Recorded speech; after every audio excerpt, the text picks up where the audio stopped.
All right, well, good evening. This is the special meeting for the Vacaville City Council for June 27th, beginning at 5:30. Can I have a roll call? Councilmember Stockton. Present. Ritchie. Here. Silva. Here. Chapman. Here. Roberts. Wiley. Here. Mayor Carley. Here.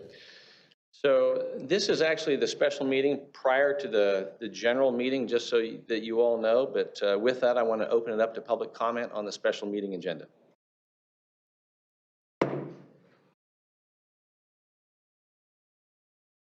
Question?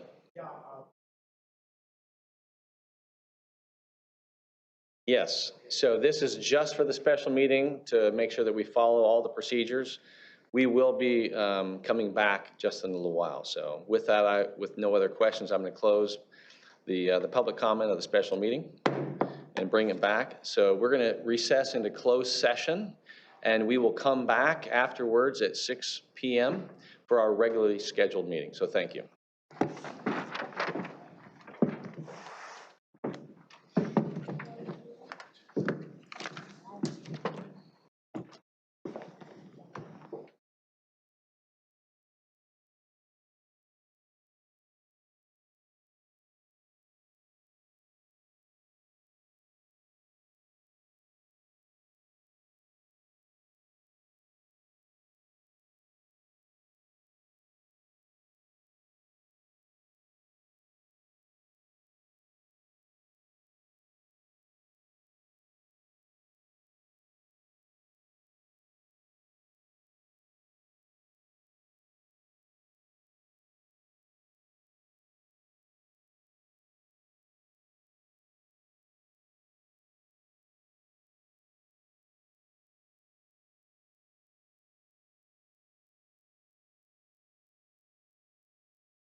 hug the sky. You just need to fly high. It will be cold for a while, but at the end of time, I will be on your side. Whoa, please don't go too far.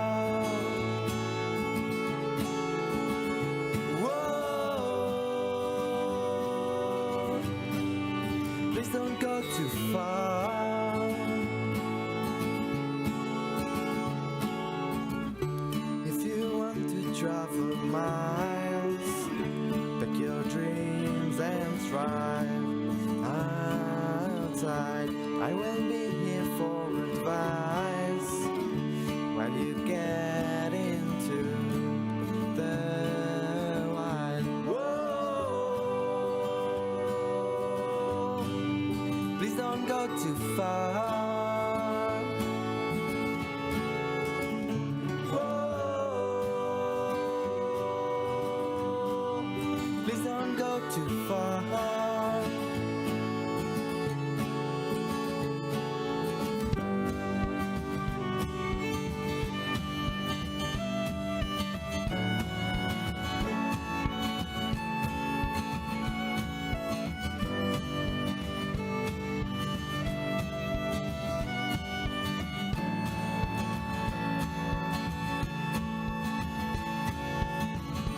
If you want to leave this world and just leave my heart alone in the dark, I remember we used to smile, but please don't go too far.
All right, we're going to go ahead and begin our regularly scheduled city council meeting for The City of Vacaville, June 27th, 2023. Before we begin, I will tell you we just convened closed session, and there's nothing to report out. And with that, we will turn it over to beginning this regularly scheduled meeting, and we'll start with the roll call. Council Agency Authority Member Stockton. Here. Ritchie. Here. Silva. Here. Chapman. Here. Roberts. Here. Vice Mayor, Vice Chair Wiley. Here. Mayor Chair Carly. Here. Will you please rise with me and join me with a moment of silence?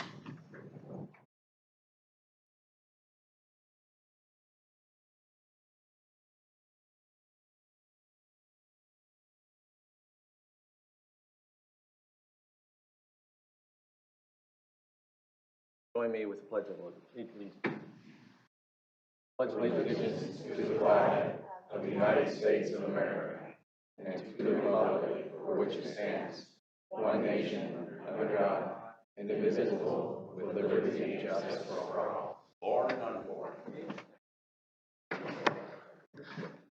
All right. With that, any changes with tonight's agenda, Mr. City Manager? No, Mr. Mayor, there are none. All right. Do I have a motion? Motion to approve the agenda. We have a motion, a second? We have a second? Yes. All in favor? Aye. We will move on to item 4, approval of the minutes of the prior city council meeting of June 13th. Do I have a motion? Motion approved. We have a motion. Second? Second. We have a second. All in favor, say aye. Aye. We'll move on to item 5, Mr. City Manager. We do have a presentation tonight. With that, we're going to recognize the National Parks and Recreation Month proclamation. And with that, Kelsey Clement can come forward and we will begin this presentation.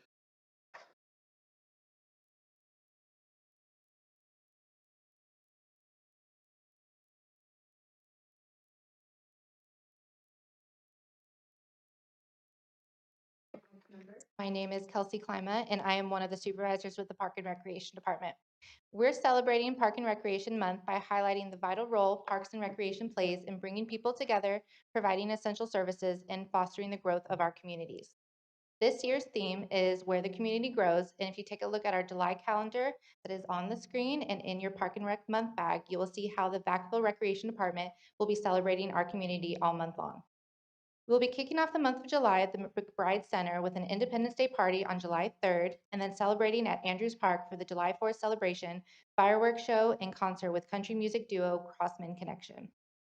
July is the perfect month to learn something new, so grab your favorite coffee lover to join the brand new Coffee Brewing 101 course held at McBride July 8th, or head over to Centennial Park July 23rd to experience the interpretive walk and learn more about the native plants and animals that also make up our community.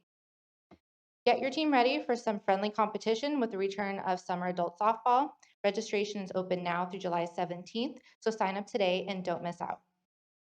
Teens will be getting together July 7th for Paint and Pizza at the Lattice Community Center, and Therapeutic Recreation will be hosting karaoke night July 21st. And of course, join your family, friends, and neighbors downtown at Andrews Park as Creek Walk continues every Friday night throughout the summer. We have many more exciting programs and events all month long, so please visit us online and in person to stay up to date with everything rec happening this July.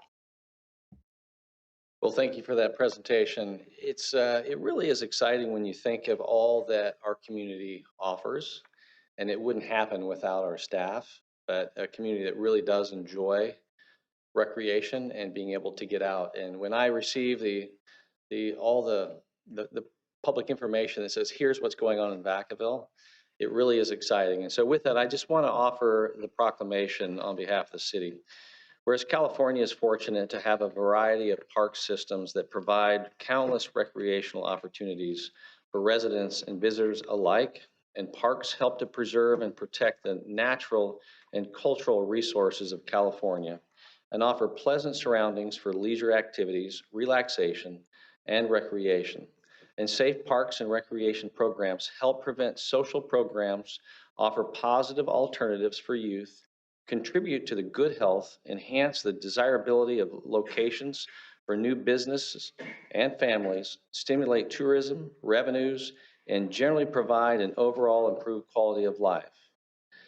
Whereas the city of Vacaville recognizes and honors the vital contributions of the Vacaville Community Services Commission employees and volunteers make each and every day to ensure that Vacaville's parks and recreation programs and facilities are well maintained and are a refuge where residents can relax, connect with family and friends, and reduce stress in their daily lives. Now therefore be it resolved that I, John Carley, Mayor of the City of Vacaville, on behalf of the Vacaville City Council, do hereby proclaim July 2023 Parks and Recreation Month. Congratulations. Thank you, Dan.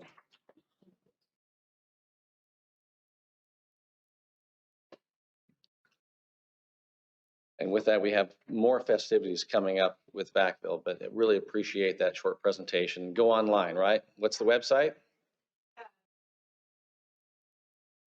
/rec, there you go. Thank you very much. So, all right, we're going to move on to item 6, consent calendar. Is there anyone on the council or in the public that wishes to pull any item and have it heard? Seeing none, do I have a motion to approve the consent calendar? I asked, sorry. I did open it up for the public. If anyone from the public wanted to pull anything, I didn't see anything. So we have a motion and a second. Vice Mayor Wiley, second. All in favor, say aye. Aye. Aye. We will move on to item 7. This is business from the floor. Anyone who wishes to address the city council on an item that is not part of the agenda, but that is within the jurisdiction of the city council, please come forward.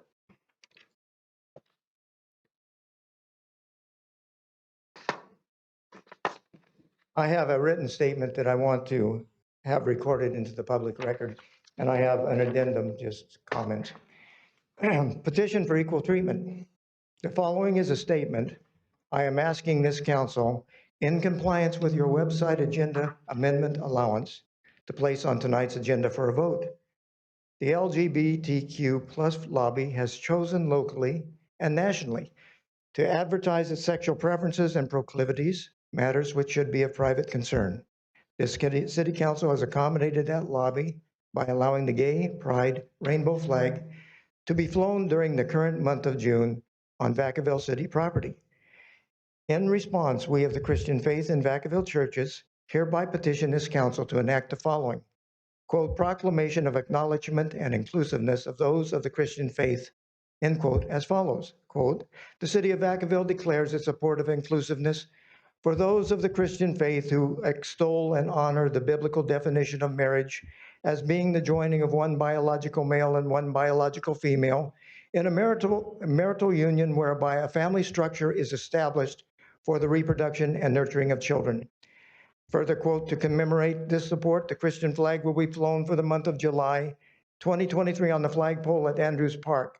This proclamation is made pursuant to the United States Supreme Court ruling Shurtleff v. City of Boston that, quote, the city's refusal to let Shurtleff and Camp Constitution fly their flag based on its religious viewpoint violated the free speech clause of the First Amendment. My personal note, on June 18, 2023, I emailed Mayor Carley asking him to place, quote, a request for equal treatment regarding the use of the Andrews Park flagpole on tonight's agenda. He replied that it would take more time to do so. He also stated the belief that, quote, government speech should not promote divisional speech, end quote. Let me say, however, that for speech to be truly free, it must be free to be disagreeable to some, as the gay pride flag has currently been. Please enter this petition into the public record. My addendum. From the Vacaville City Council website, agendas and minutes. The order of the agenda items or the items themselves are subject to change before or at the meeting. Under business from the floor, this is the time to address the council with issues that are not on the agenda that are within the council's subject matter jurisdiction. With certain exceptions, the city council may not discuss or take action on items that are not on the agenda. I'm asking for an exception. I am asking that an exception be made on the agenda to take a vote on my Christian flag request.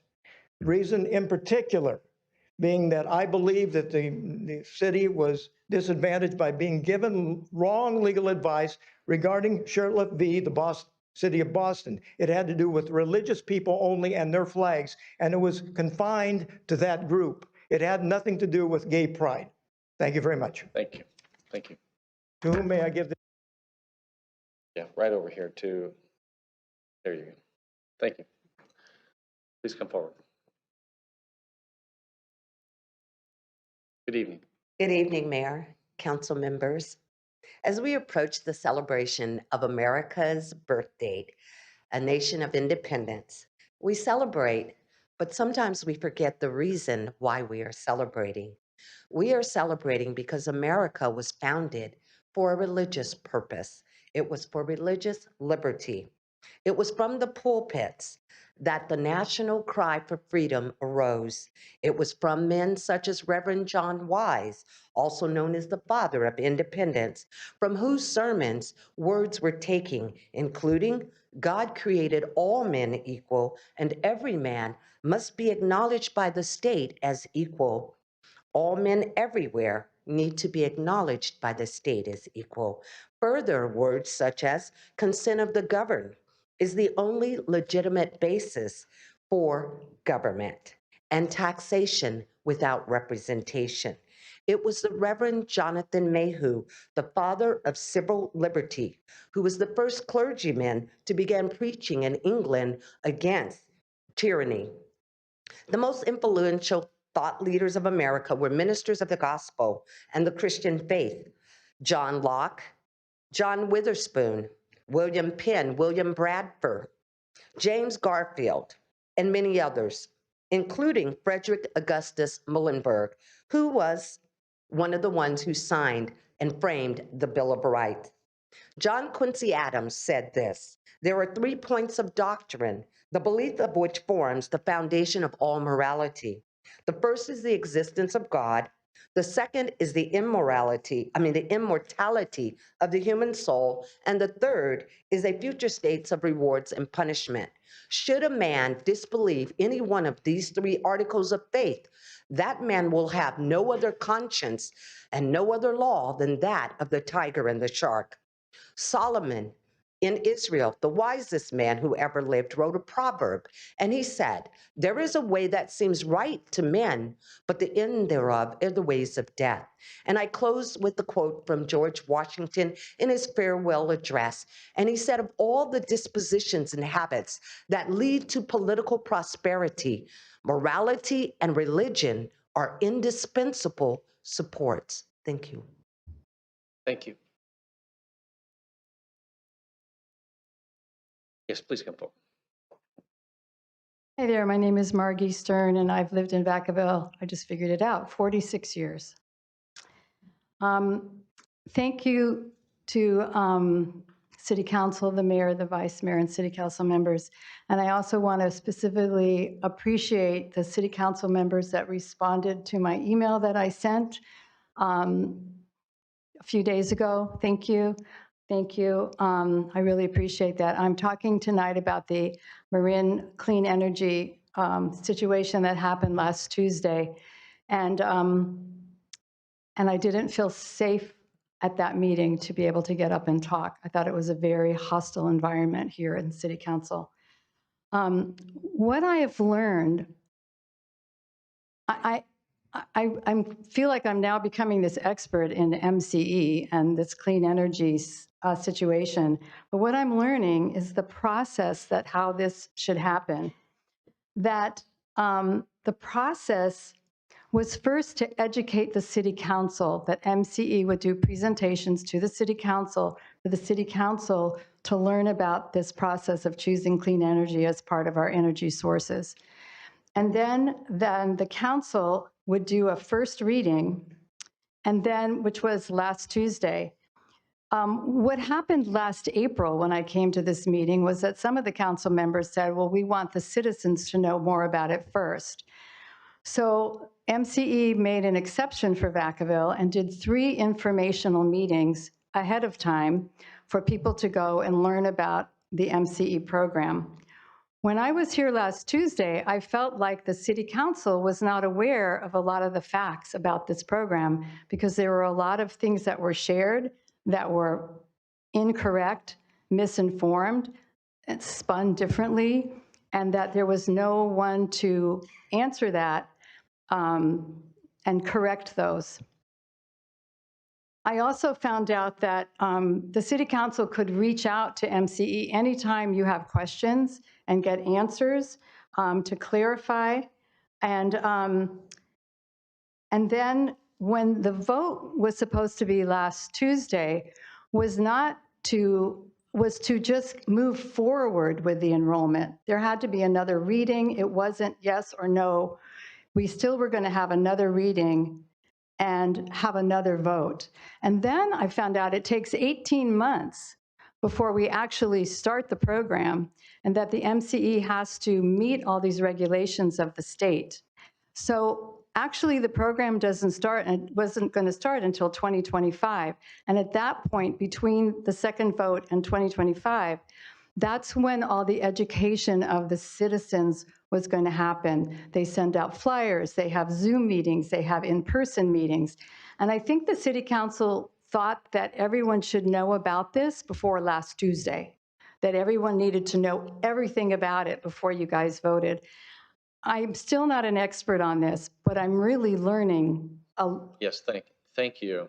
Okay, got it. Yeah, thank you. I appreciate your comments. Yeah, okay. Thank you.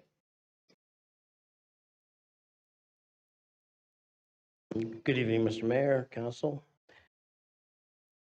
I would love to hear what the great Thomas Sowell would have to say about the situation regarding flying our flag at Andrews Park.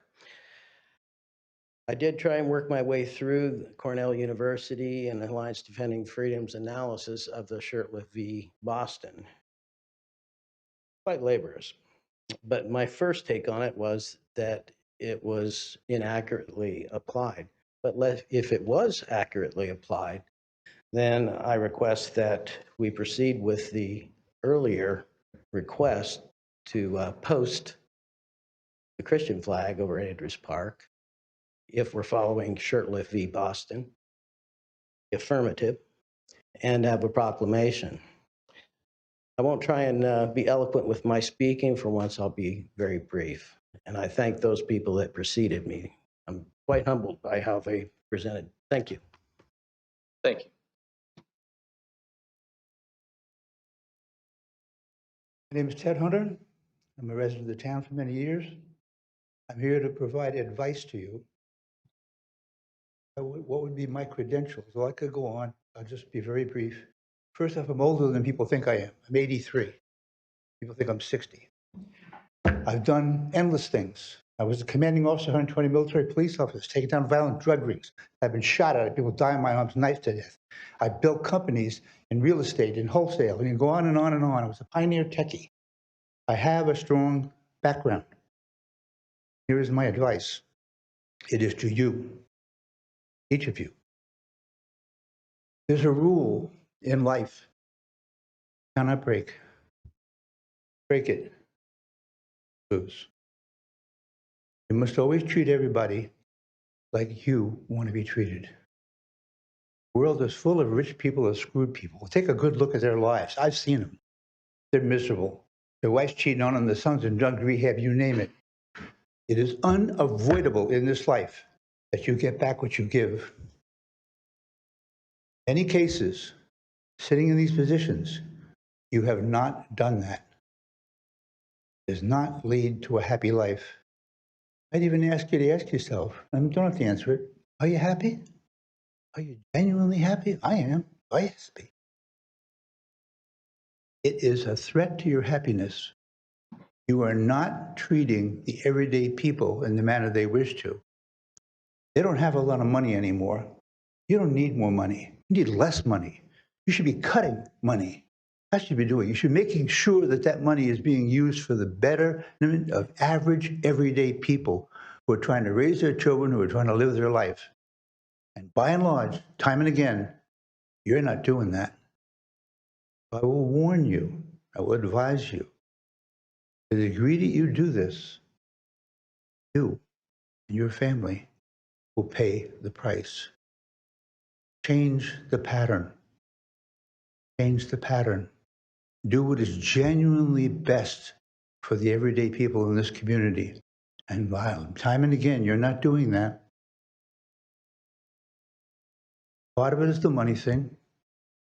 Cut back the money you take it. Don't add, cut it. Make it work better. Can you? Of course you can. Don't even give me a second thought on that. So my advice is really try and help the people in this town. But by and large, we're trying to help you. If you sit down sometime quietly, some evening, and think it through, I think you'll find that what I'm telling you is true. Thank you. Good evening, Mayor, Vice Mayor, and City Council. I'm Joan Marquand Wilsey, and as an open, as a different view to the Christian faith, I am a Christian, and I believe in the diversity that we have, and I thank you for flying a flag that indicates that. Thank you for recognizing the diverse population we have in Vacaville, and for all you do for our city. Thank you. Thank you.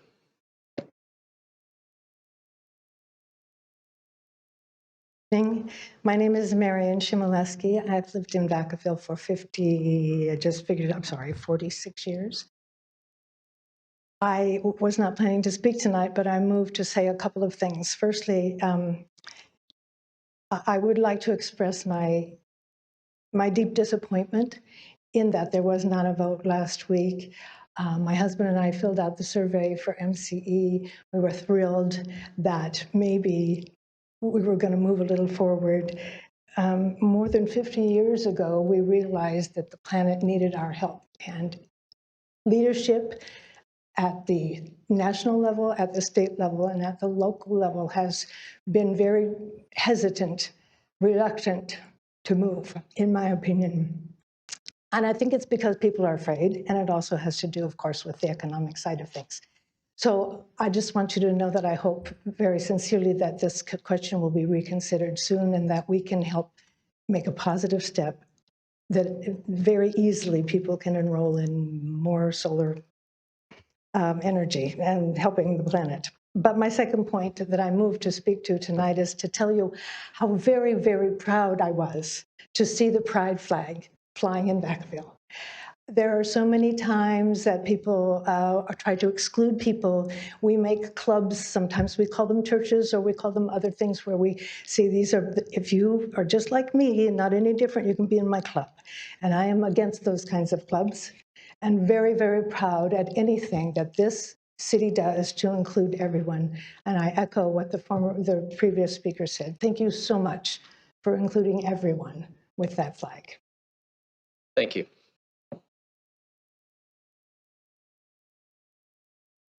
Good afternoon. My name is Paul Contreras. I don't have anything rehearsed or written down. It's speaking from my heart. I am a Christian. In Genesis, God created man and woman. It's always been the same. That will never change. Truth is truth. They'll think differently. That's their opinion. But the end will only tell. This nation was born under God, established under God. The Constitution established under God. Our currency is God we trust. We put our faith in God. The homosexuals have their rights not to speak harshly against it. They have the right to serve their flag this month. I feel that we should have the right also for our flag, our Christian flag, so that everybody has a fair opinion of choices, whatever they want to make. I believe is in Christ, Savior. I dedicated my life to him. I gave my life up to him. I know where I'm going to be after I leave this past life. Most of you will have to make that decision on your own. But remember, we all have a ticket and a judgment ahead of us, either a judgment of damn or righteousness. Most of you have families, and you want to understand how you're going to raise your kids and your grandkids. What environment do you want to raise your kids in?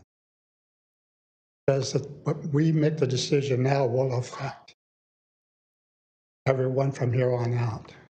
By the time it starts to roll, it's no way of getting it back. So we as parents are concerned with our kids, our grandkids. As parents, should be. You're going to be accountable how you raise your kids. God's given you that privilege on the raising. I'll be accountable for that. Trying to push anything hard, I'm just speaking the truth.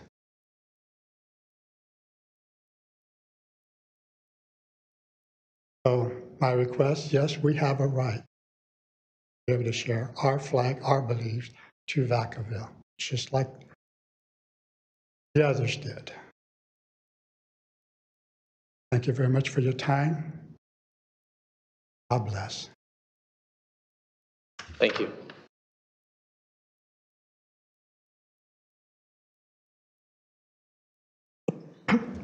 Good evening. I didn't plan to speak, and I don't have a lot to say. I've been proud of living in Vacaville because my parents, my mom lived in the Bay Area, my daughter does, and I've noticed it's a kinder place. And that's my experience is when I'm there, it's more rushed, and down here we're kinder people, and the fact that we can all talk is amazing. Our country is very, very much under attack, in my opinion, and it would be a very good thing for us to listen to everyone. We've had the gay pride. I don't care what anyone does in their bedroom right now, honestly, as long as they're over 18 and they're not done to kids. But I wasn't happy about it. But we put it up and it was fine. So in that case, what if we also put up the Christian flag? And it would be fine with me if we put up the Jewish flag after that. I think we need to be diverse and we need to be proud and we need to all listen to each other. Thank you. Thank you. Hi, my name is Michelle Guerrera. Okay, put this up. First of all, I would just like to thank all of you for all the work that you do, and especially bringing information to the public. As I've looked at MCE as it's traveled its way, snaked its way up through California, I've seen cities that did not do what you guys did, bringing information to the community, forums, all of the things that you did to educate the public. Now, did all of us hear about it? No, but you know what? You put out effort, and I appreciate that from every one of you for making that happen. So anyway, that was just for me. I felt also was that like at the last meeting, I know that there's been times when I don't agree with people either, but I do agree with Judy who came up here. We have a great community, and it's always been welcoming, no matter what. And people come up and speak. And so it is unfortunate that sometimes people are a little bit shyer and don't feel they can come up and speak. But I've never been to a meeting, despite whether I'm on one side or the other, that I didn't feel comfortable. And that's because this city council has always created that kind of environment. So please don't stop doing what you do, because you do it well, okay?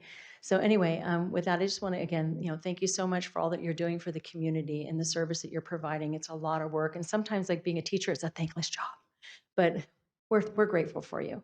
And I hope that you also heard some of the stuff from people, especially when it comes to finances. We've got some issues coming up that I'm going to speak about. But we are struggling in our economy right now. And I'll tell you right now, for me, any more taxing or anything that's going on, it's hard. I'm a new grandmother, by the way. And so I went from spending $45 a box for formula to $63 a box. Now, within a month, I went from about $200 to $400, just depending on what the market was, to pay for formula for my granddaughter. I'm looking at communities that don't have a lot of money, and I'm really hoping that you will make decisions that will be fiscally sound, for all of our communities, because I know if we're struggling on a single income to buy formula, in a formula shortage, with food shortages, and people struggling to make ends meet, having to work multiple jobs, that cuts will happen as opposed to implementing anything else, that will put a burden on people who are underserved, people who are struggling, single moms, people in communities where they're just not making a high income. Okay, so really consider that, because I kind of feel that resonating through this room tonight. And thank you again for all that you guys do. Bye. Thank you.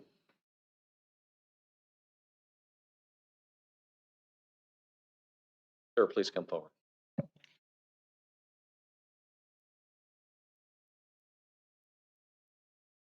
Good evening. My name is Norman Reese. I reside in Vallejo, and we recently had a ceremony raising the flag in front of the city hall for Great Pride Month. And there was an article in the paper, and our mayor, among other comments, made the comment. And I saw my mayor at the Memorial Day service at the National Cemetery on Mare Island, and also at the Memorial Park behind the city hall. And I'm proud of all that they do for the community and all of you that you're serving the communities. But in that article, he was quoted that by saying, everybody is supposed to be here for the raising of that flag. Now, that was an insult to many of us that are born again Christians.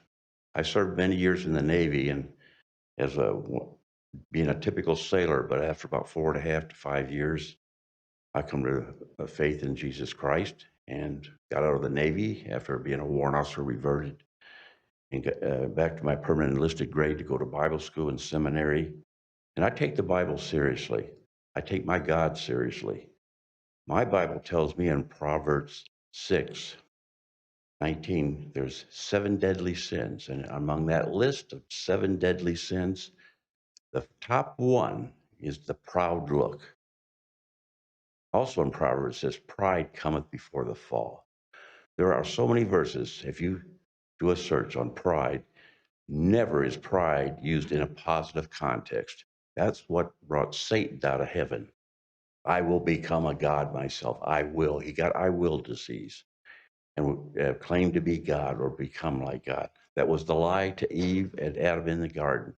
If you eat of that fruit from that tree of the knowledge of good and evil, you'll be as God. Pride was the issue. To say from a public official that I was supposed to be at an event that was totally contrary to every fiber of my belief in my scriptures and being obedient to my God is repugnant and an offense. If you want to serve the people, you will give them equal treatment. You have raised that flag. And the paper also said that they were so proud that Vacaville was the final city to start raising the flag. Well, welcome to evil, and welcome to satanic darkness, and welcome to his terrible lie to us. If we want to have a valuable country, we need to be one who serves God and honors him. Our country was served and founded on Judeo-Christian principles, the 10 Commandments, and it's in our Supreme Court. It's no secret that we should be a godly nation, and we have turned our back on that. And so one other verse says, God is a spirit, and where the Spirit of the Lord is, there is freedom. If we want true freedom and love for one another and acceptance, those that said they were proud of the flag being flown in gay pride will accept our feelings and our desires and honor our position. We want a Christian flag to fly too. Thank you very much. Thank you. Potential discrimination, and freedom of speech. It has always been my position, we all have one flag, which represents all of us, and that is the flag of the United States. It represents us all as one nation, one people. It represents all the challenges, times of discrimination, the good, the bad, the successes and failures we as the people have enjoyed and suffered. It represents us, the people, each and every one of us. Some confuse our flag with representing the government. It doesn't. It represents us. Our flag of the United States does not discriminate in its representation. So unless this council is wanting to fly each group or person's flag without discrimination, which means you better put a lot of poles up, because now that you put one up, well, they're kind of in a pinch now, then I would recommend stick to the people's flag, our flag of the United States. I will close in stating, when are we going to quit fighting each other, learn to accept each other, understand we as people should enjoy all the same rights and respect each other despite our differences. We should be diffusing their differences and not building upon them. Thank you for your time. Thank you. Anyone else wishing to address the council this evening? Seeing none, I'm going to close the business from the floor and bring it back to the council. And with that, we will move into public hearings. Mr. City Manager. Thank you, Mr. Mayor, Vice Mayor, members of the City Council. The first public hearing item before you tonight is a resolution confirming unpaid assessments for weed abatement and directing that liens be placed against those particular properties. We have Jill Childers, our fire marshal, with the presentation tonight.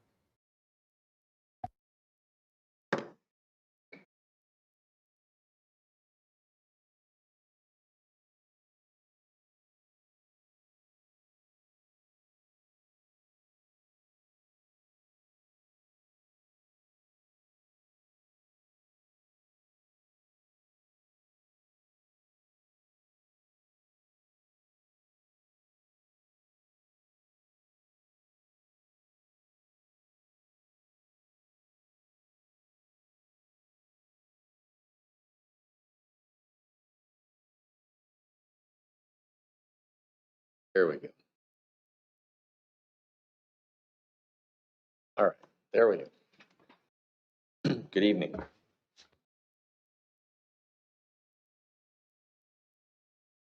Good evening, Mayor, Vice Mayor, and members of the City Council. Tonight, I'm here to talk to you about the possibility of liening 3 properties within the City of Vacaville.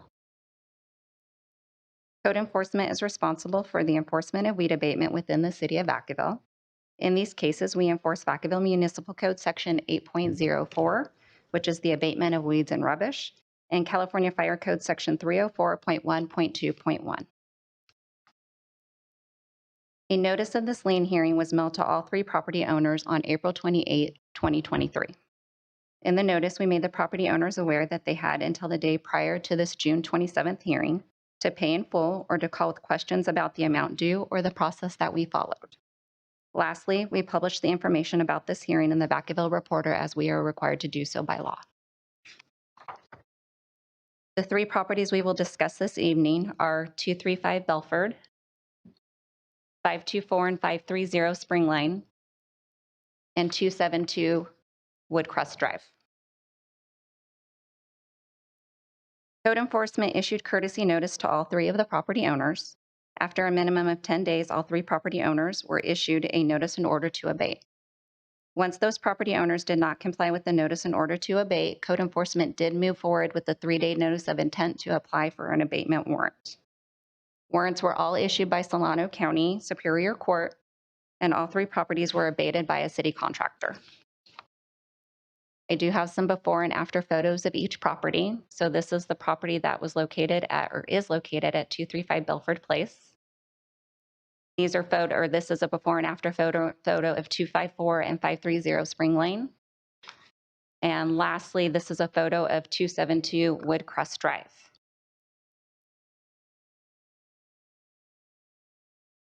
The amount of the proposed lien for each property includes the cost of the abatement and the staff time spent on the abatement of that property. The amount due for 235 Belford Place is $1,416.62. For Spring Lane, the amount due is $3,323.82. And for 272 Woodcrest Drive, the balance that's due is $3,856.61.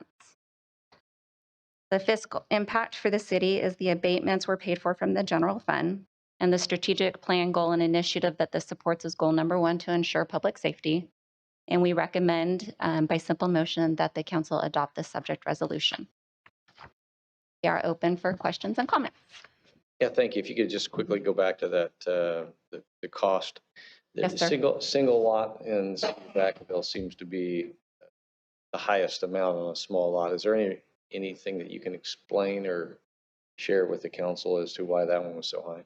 You're talking about the Belford Place one? Or are you talking No, about the Woodcrest?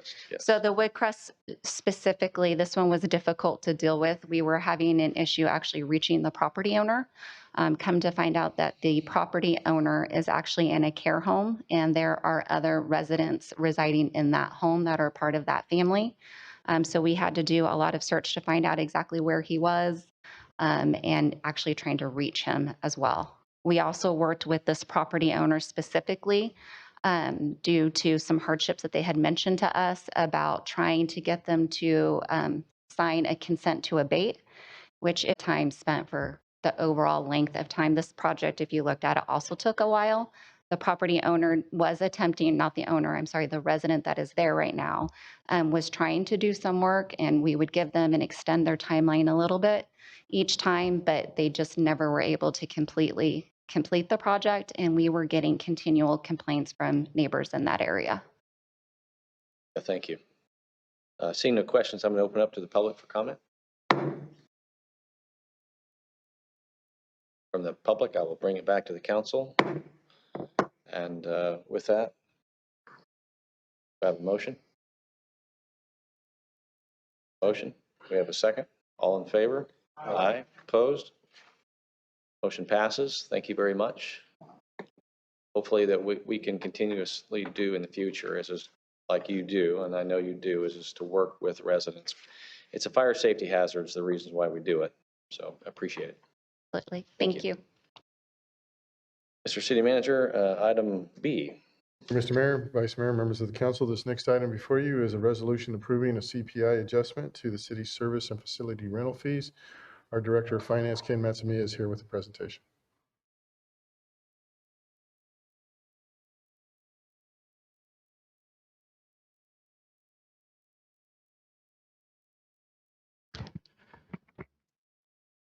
Good evening, Mr. Mayor, Vice Mayor, members of the council. Tonight, I have a very brief presentation requesting council approval to apply a consumer price index or CPI adjustment to the city's service and facility rental fee schedule.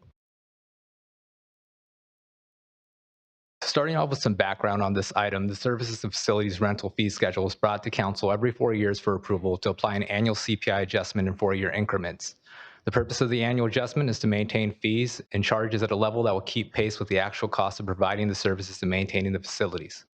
As noted, June 25th, 2019 was the last time this item was approved, and the fee schedule includes fees for facility rentals and services such as building permits and planning applications, fire code permits, false alarms, park and field rentals. And then just to clarify, the proposed CPI adjustment wouldn't impact utility rates, business license fees, or any taxes. They're not part of this schedule, and any sort of changes to those rates would follow a different process that we're not discussing this evening. And then finally, the CPI adjustment is based off of the San Francisco, Oakland, Hayward region, and that's the one that's historically been applied to our fee schedule.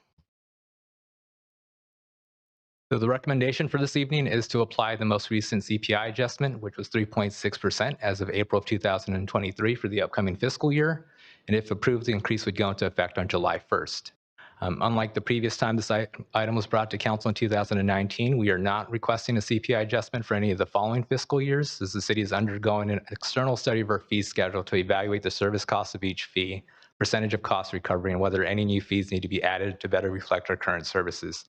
The study will be completed in the upcoming fiscal year, and the results will be brought to council for discussion and direction prior to approval of the fiscal year 24-25 fee schedule. So that concludes the presentation. I'd be happy to take questions. Thank you. Seeing no questions, I'm going to open up to the public for any comment on this. Seeing none from the public comment. You can come forward, sir. Yes. Yeah, come on. Yeah, that's fine. Come on up. Sure. Said there 2019 was the last time you increased it? So, sir, just address the questions to us, and then what we'll do is work through. All right, sorry. I'm just confused, that's all. I thought it said that the last time that it got adjusted was 2019. Okay. Right. Now it's being adjusted 4 years later, right? Is that correct? Well, and what we'll do is I will ask All right, staff to well, answer. I'm trying to follow. Is it the 3.9% or whatever? Is that the one-time adjustment for 1 One-time, year or yes. 4 years? Well, right now it's a 3.6% adjustment right now. Can you answer that No, question? is it for 1 year? Sir, hold on a second. Yeah, so just going back to the 2019 date, so the way that this item's been brought to council, it's brought every 4 years. So when it was brought in 2019, it was to take the CPI adjustment at that time, and then for the next 3 years, applying the CPI every year. So every single year from 2019 till now, there has been a CPI adjustment. What we're doing this evening is that we're requesting the CPI, the 3.6%, be applied for the upcoming fiscal year. Oh, you've been doing it each year? Correct. Thank you. It was just a confusion. Yeah, thank you. Appreciate that. Thanks for the answer. So.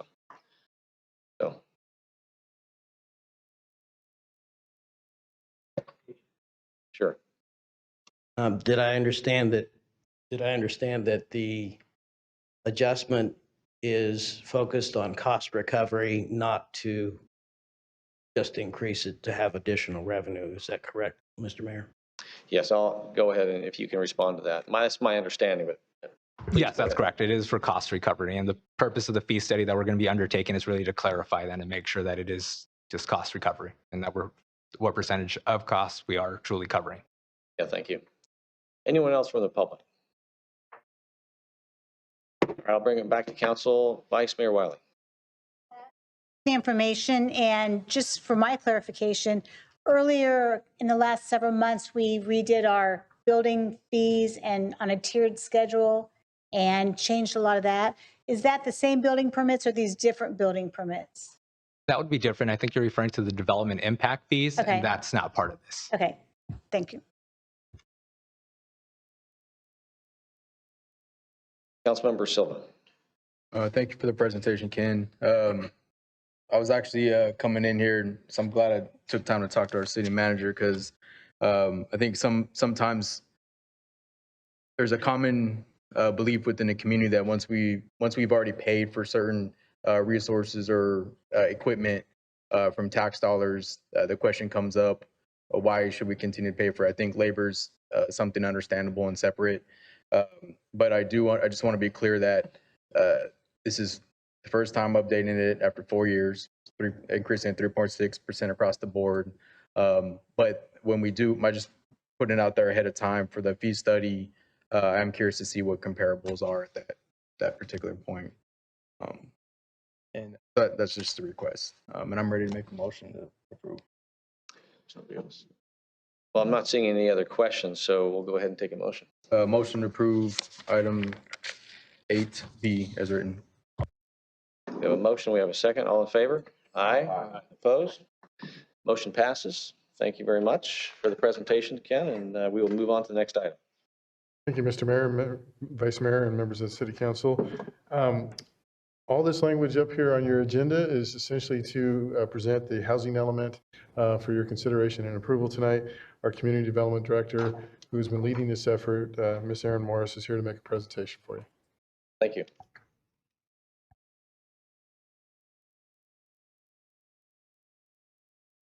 And thank you, Mayor Carley and members of council. I'm going to make this presentation fairly brief and focus on things that have changed since the council had held their study session. But if you have questions, we can always go back or slow down. So we covered why we have to have a housing element, that we do it every 8 years, and that it requires state approval. And we've previously covered all the different components that are in the housing element, and I can elaborate further as needed as we keep moving through this item. Suffice it to say, we've done a lot of work to present to the council a final draft of a housing element that we believe meets all of these requirements. It includes a housing sites inventory that demonstrates how we are planning for the required amount of housing that the state has allocated us, and that we do have a surplus, a slight surplus. I'm going to talk a little bit about that surplus and how it's helpful for a couple of issues that have emerged since the last council meeting. So one of the changes that's here before you this evening is we heard from the council and the commission some concerns about having a lot of our planned housing sites in one particular neighborhood. And so we researched it, and staff's recommendation that's before you this evening is to pull out Site 38, which is a city-owned property that's been used sort of as informal open space and not included as part of the housing element. This really reduces our number of planned units by 12 lower income units, and we do have enough planned on other sites to accommodate this change. The second, actually, I'll talk about the second site in a moment. So before we went through a series of all these different programs that this housing element would obligate the city to respond to. And in response to a question that came up from council, we've spent a considerable amount of time developing an implementation plan. So I just want to let the council know we believe we can implement these programs within the timeframes. We have an action plan organized for that. And if you adopt this housing element this evening, we'll undoubtedly come back to you and give you further information about how we're going to move forward and get these items done collectively between primarily my department and Housing and Community Services. I covered this at the previous, and I also covered that. We talked last time about the proposed Land Use and Development Code text amendments, and those have not changed since the last presentation. Last time we talked about how we have a series of sites that we're upping the maximum density to 30 units per acre. None of these sites have changed. We also talked about 16 sites that were being proposed to be redesignated or rezoned to accommodate housing. Even since the last council meeting, we've continued to have conversations with affected property owners about this proposal. We've had a lot of very good conversations. And as I get to public correspondence, we have one proposed change coming out of that dialogue that we want to bring forward to council this evening. But otherwise, we've not heard any opposition to these proposed changes. And the last other thing that's happened since we last saw you, we've been very busy. We were at the Airport Land Use Commission on June 8th to present some of the redesignations within the airport land use zones. At the end of it, we got a recommendation that this plan is compatible with the airport plan with 2 conditions of approval that the city must comply with as we move forward. And we're prepared to do those 2 things that the ALUC requested to keep them comfortable with our housing element. And then I'm actually going to skip over that for now. You have an environmental addendum in front of you. This is the environmental clearance for the project. We do have our full team. PlaceWorks is here, and other staff are here in case you have any questions about the CEQA document. Before I get to the recommendation, you got a couple letters since the last time we had our study session. One of the letters is from a gentleman named, or a person with the last name of Boots, expressing support for the up designation of their property on Alamo Drive. It's always nice to get supportive messages like this one. The second one was an email from the Sadu family regarding their property on Leisure Town on the south side of Orange Drive.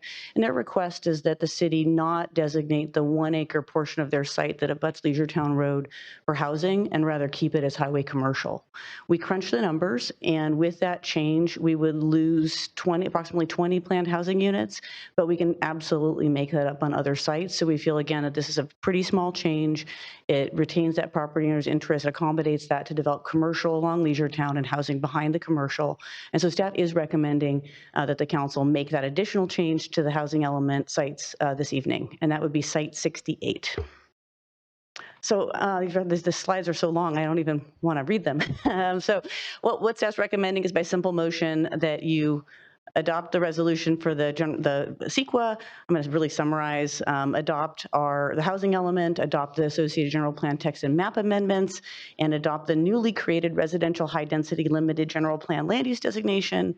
And as part of that, you're going to be also removing site 68 from redesignation to housing. And then the second part of the recommendation is that you introduce an ordinance associated with these zoning changes. And of course, this is the first reading, and it would come back to the council for a second reading in July. I know I went through that quickly, but I'm very happy to answer questions at any time. Thank you.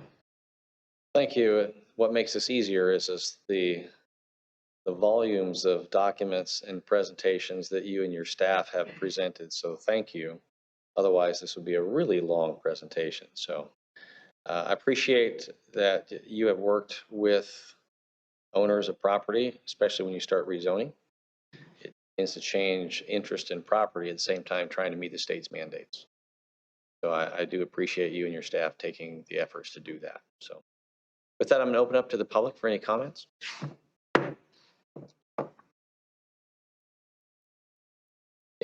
Go, sir, come on up.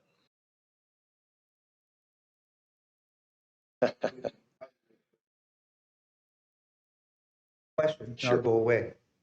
How in hell can you understand what's really going on in detail? Would you? He knows, yeah, you know.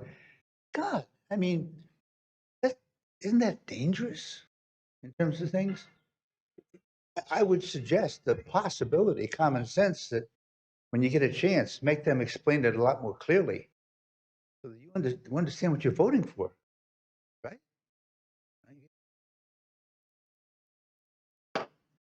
Because I built real estate companies. I did land planning. I know this shit. No, I don't. I have no idea to follow that. Thank you. Anyone else?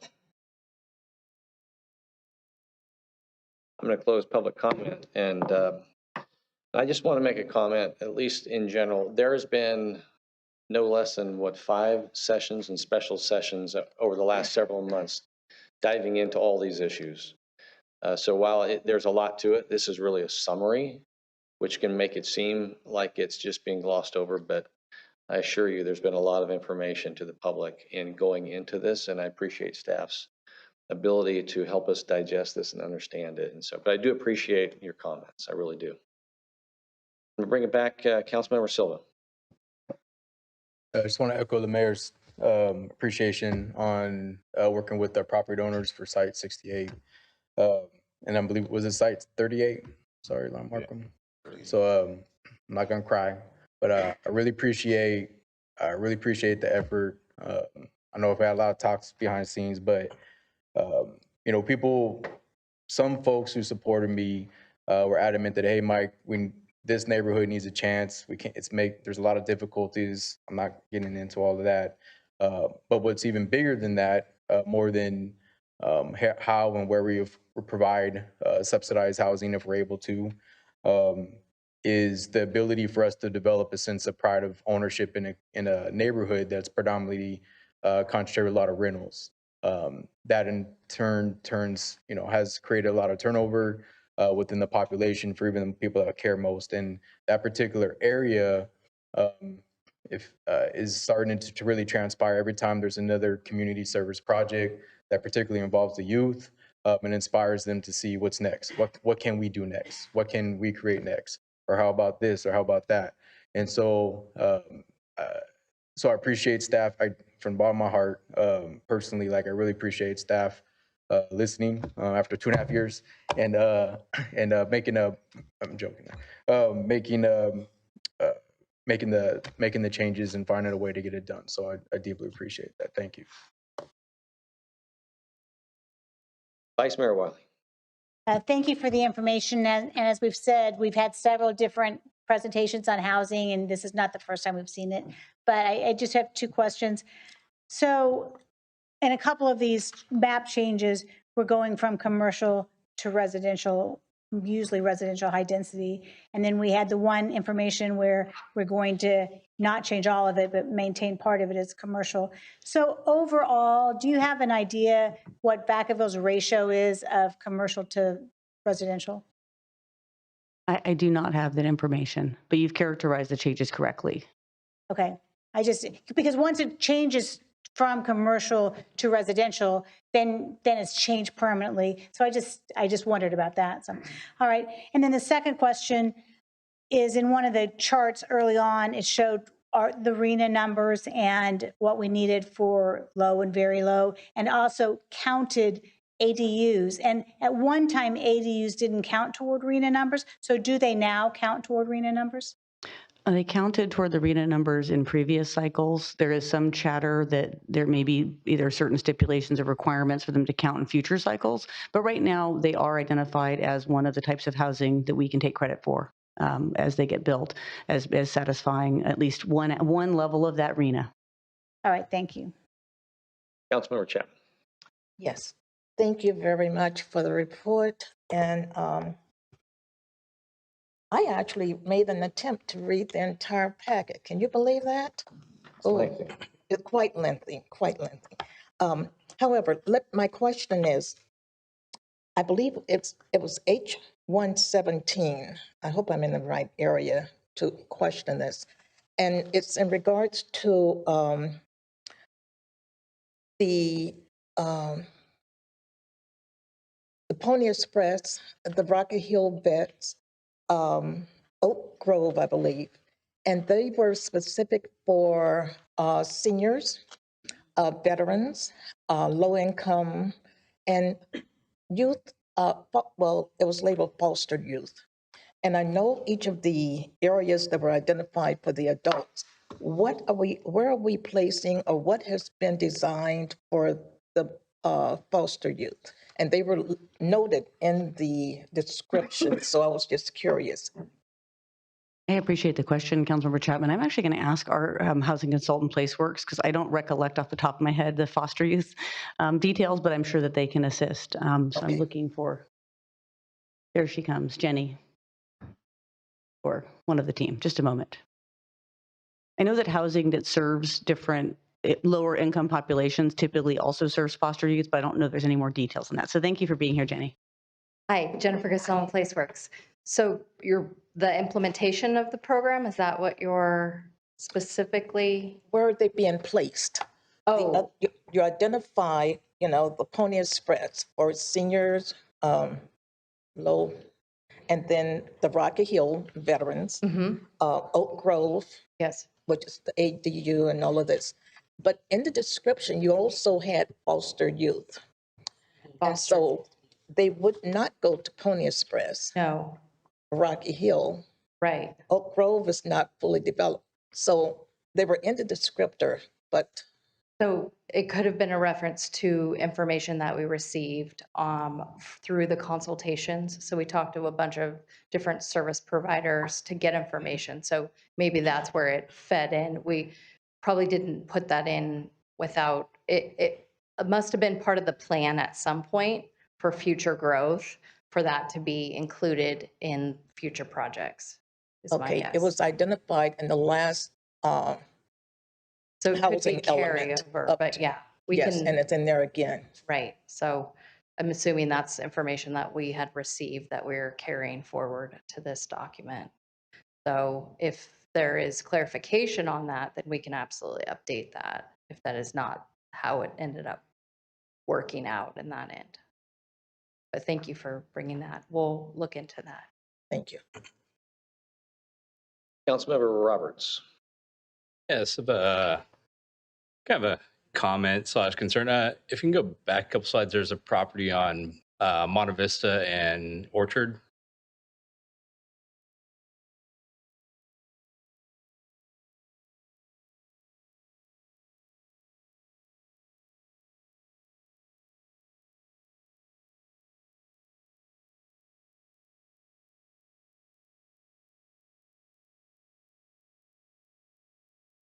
Do you recall which slide it was on?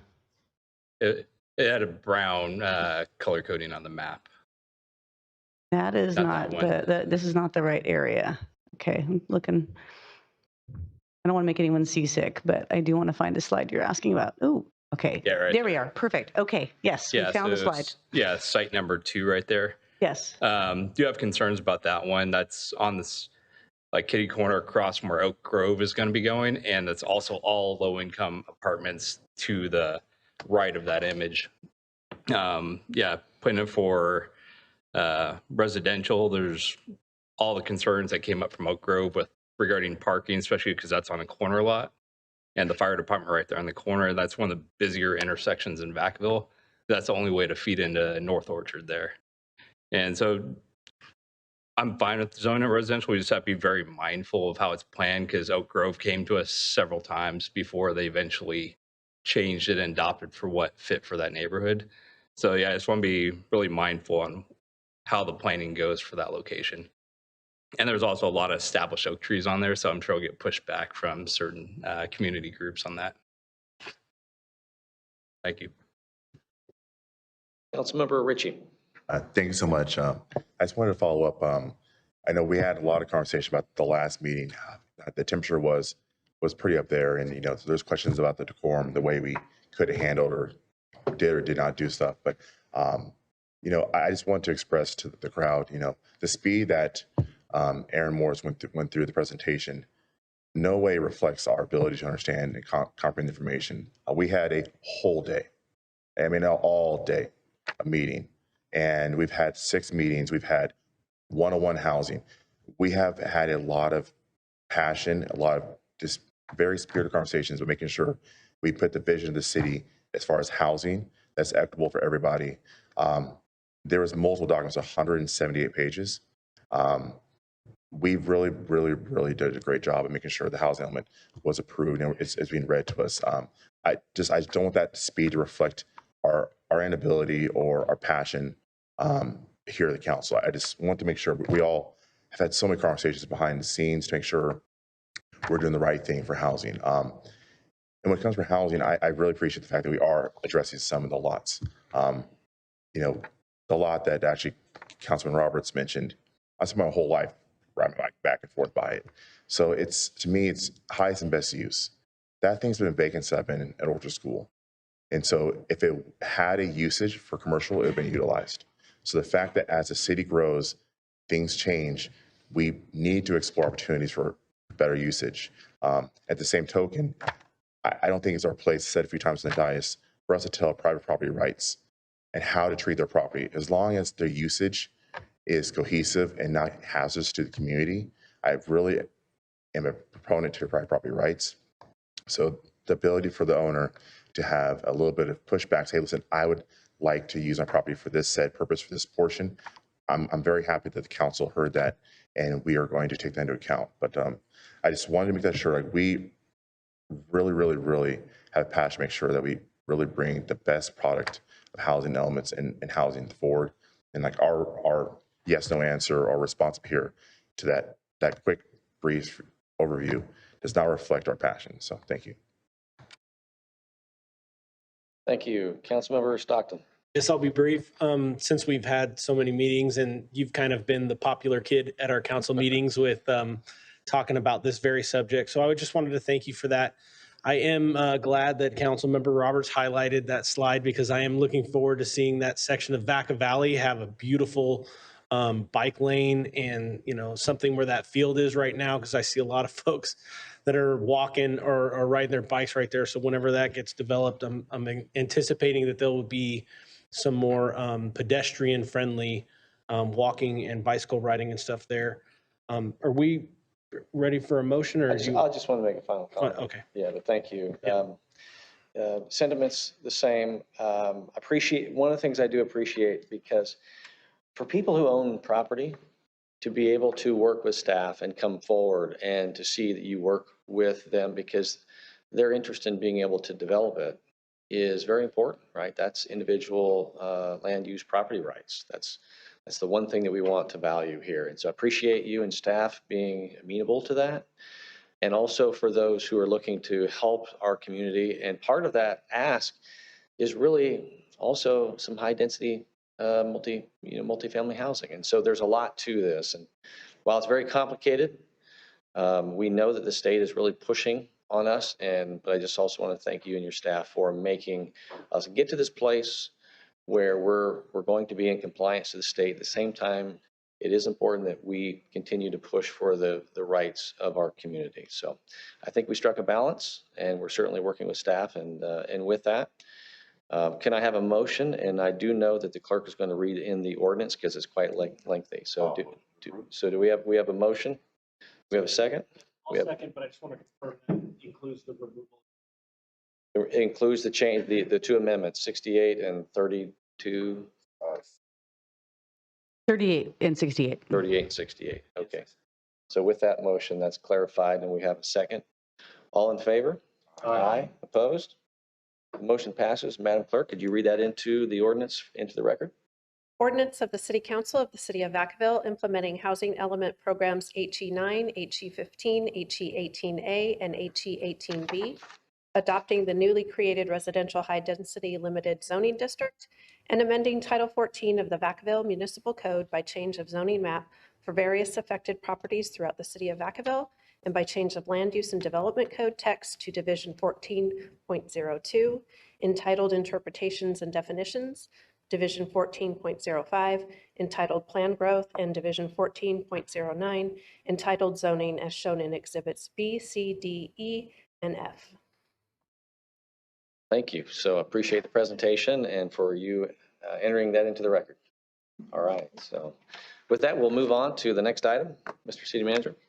Thank you, Mr. Mayor, Vice Mayor, members of the council. This next item before you is consideration of the city's updates to safety elements and community health elements.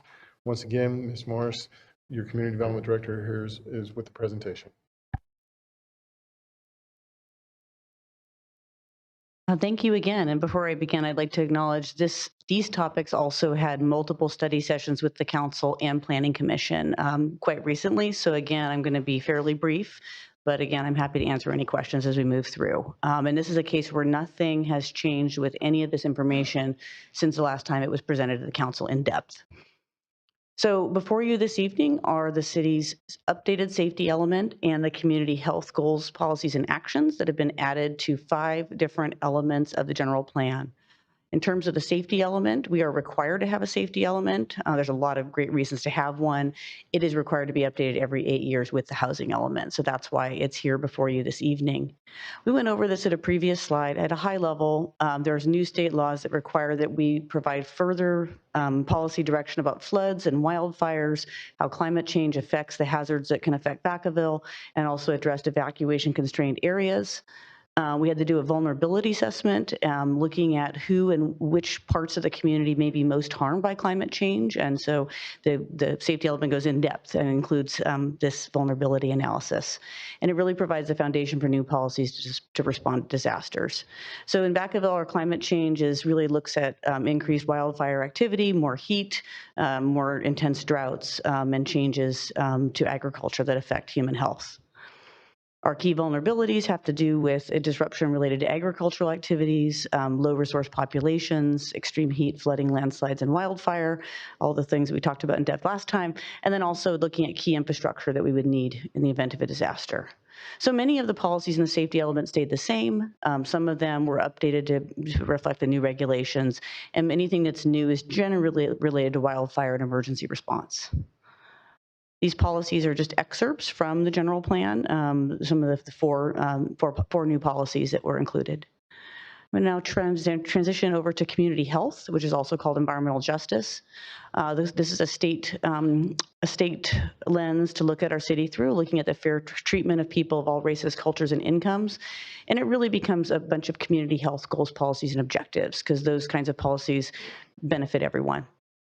We did a full screening for which areas of our community would benefit most from environmental justice, community health policies. And I went through this actually in great detail last time. It was very complex, and it ultimately culminated in 3 impacted communities being identified, and the goals and policies and actions that would be in the general plan call upon us as a city to make some programs and some actions to try to improve the quality of life in these 3 areas.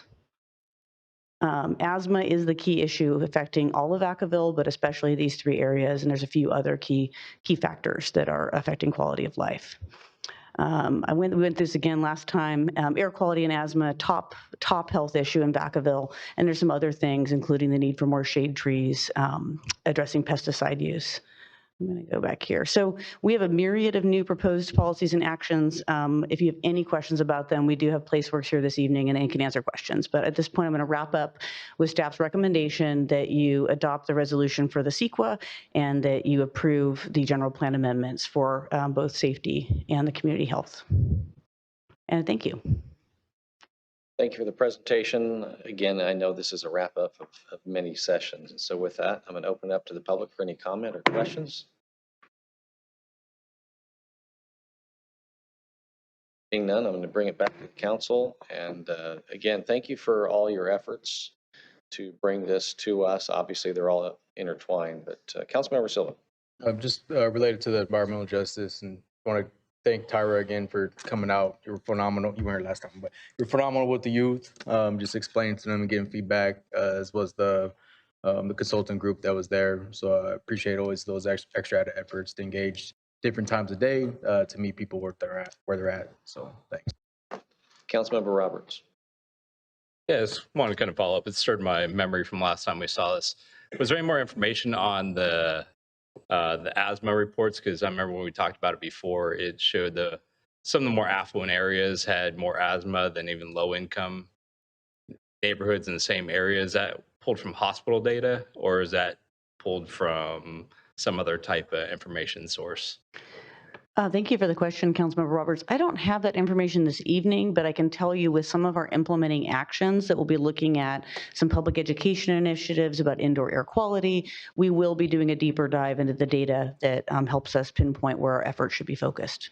Okay, yeah, because I just wondered, because if it's pulled from hospital data, you have some folks that are low income might not have insurance to report those illness or ailments too. So yeah, just something to look at as we go forward with it. Thank you. Councilmember Chapman. Thank you. Again, thank you for the information. Question around the flooding. I did some reading. So anyway, it mentioned the housing, the property that's within the flood zones. Once the improvements are made, will the residents no longer be required to purchase flood insurance? I have to put it out there. Thank you for that question, Councilmember Chapman. Once FEMA, Federal Emergency Management Agency, amends the flood map through a very complicated federal process that involves a lot of public notification, at a certain point, yes, once the map is amended, if they're not in a zone anymore, they don't need to pay for that insurance. I saw a lot of that at the city of Napa after the massive flood control project. It was game changing for many of the residents. Okay, thank you. Well, I don't see any more questions or comments from the council. So at this point, we could entertain a motion. I move for the approval. We have a motion. A second. All in favor? Aye. So that's to reaffirm the environmental assessment and by simple motion. So no other reading needs to take place on that. So we will move forward to the next item. Thank you, Mr. Mayor, Vice Mayor, members of the council. This next item before you are actions related to new updates to our municipal code. Albert Eno, our senior planner, is here with a presentation.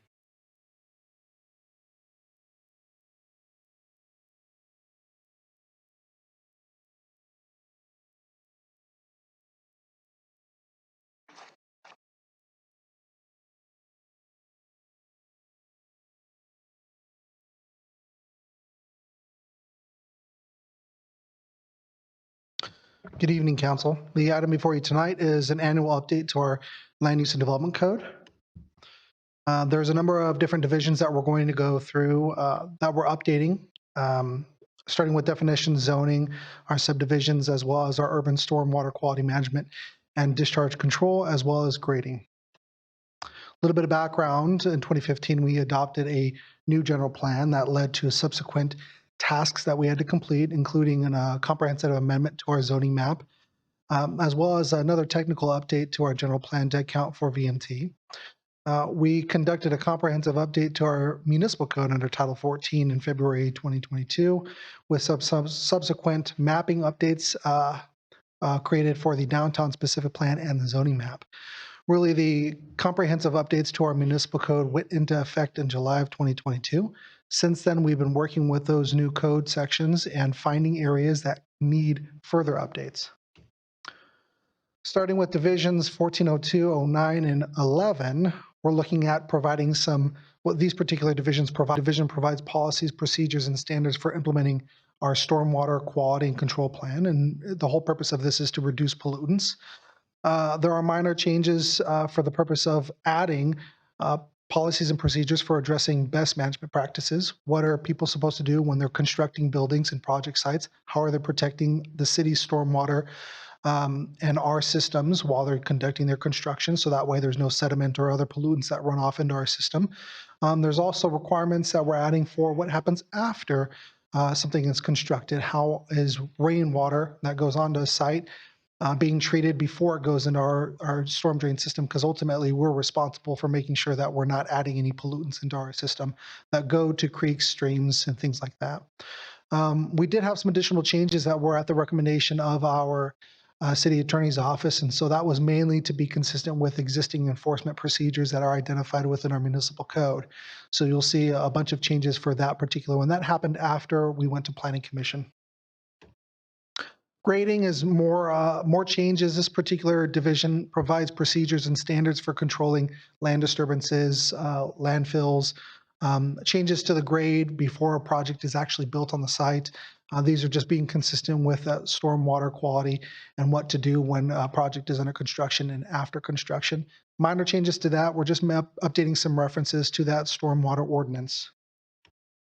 We did have a couple of public meetings consistent with the municipal code. We had a planning commission meeting on May 16th. The planning commission heard this item and he ultimately voted 7-0 to recommend to city council approval of these amendments. We also took this amendment to the Airport Land Use Commission, which is required by state law whenever you amend a municipal code. That was on June 8th. They looked at that and voted 5-0 to recommend all the changes that we were doing are consistent with the 2 compatibility plans that are in Vacaville. So with that, we're recommending, as well as the Planning Commission, that these particular amendments be done. They're cleanup items. They're also helping us to strengthen our defense for pollutants that go into the city's stormwater system. And they're also providing us some enforcement procedures to make sure that we have a little bit more teeth when we're identifying violators that are putting us into a bad situation. So we feel like these amendments are providing a better game plan for us.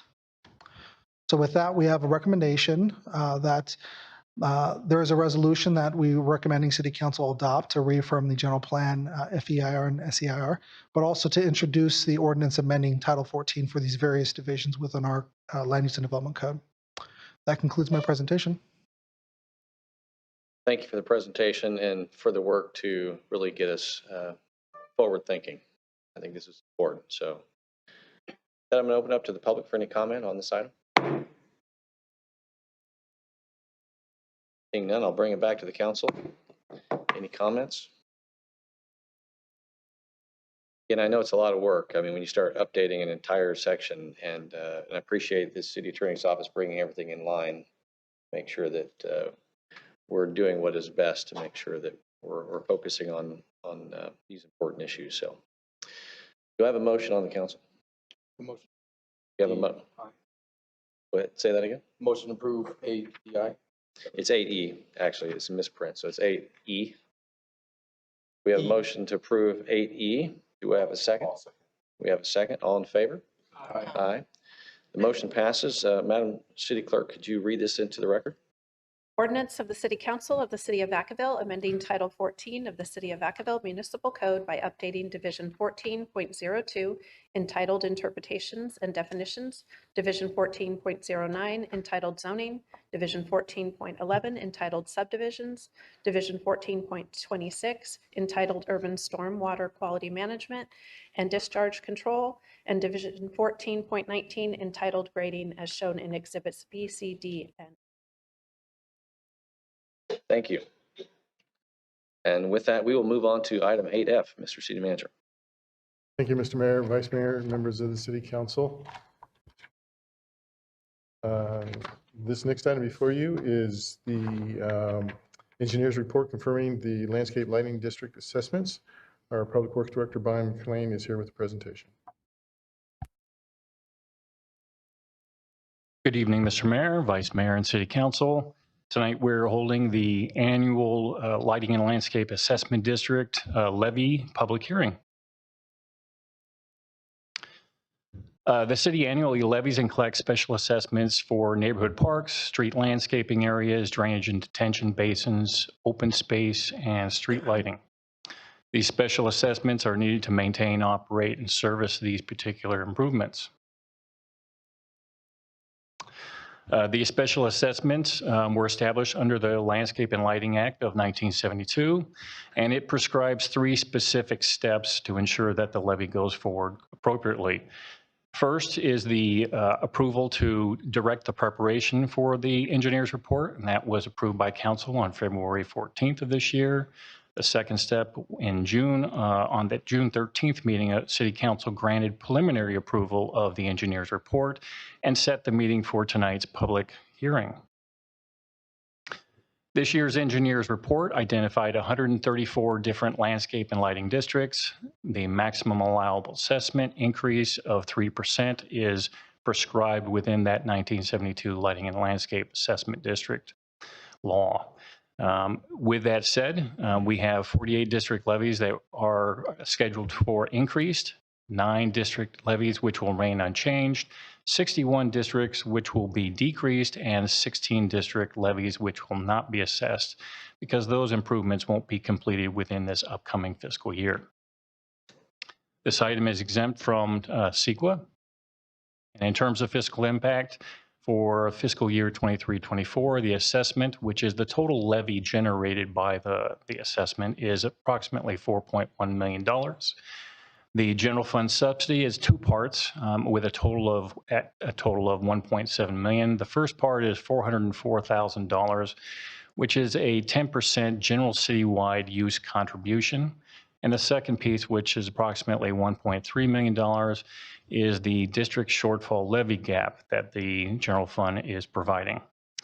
The strategic goal is Initiative 2B, manage impacts from growth, and Initiative 4A, ensure fiscal sustainability. For that, the recommendation is by simple motion, adopt the subject resolution, and that concludes my presentation, and I'm happy to answer any questions. I don't see any questions from the council. I'm going to open up to the public for any comments or questions. Thank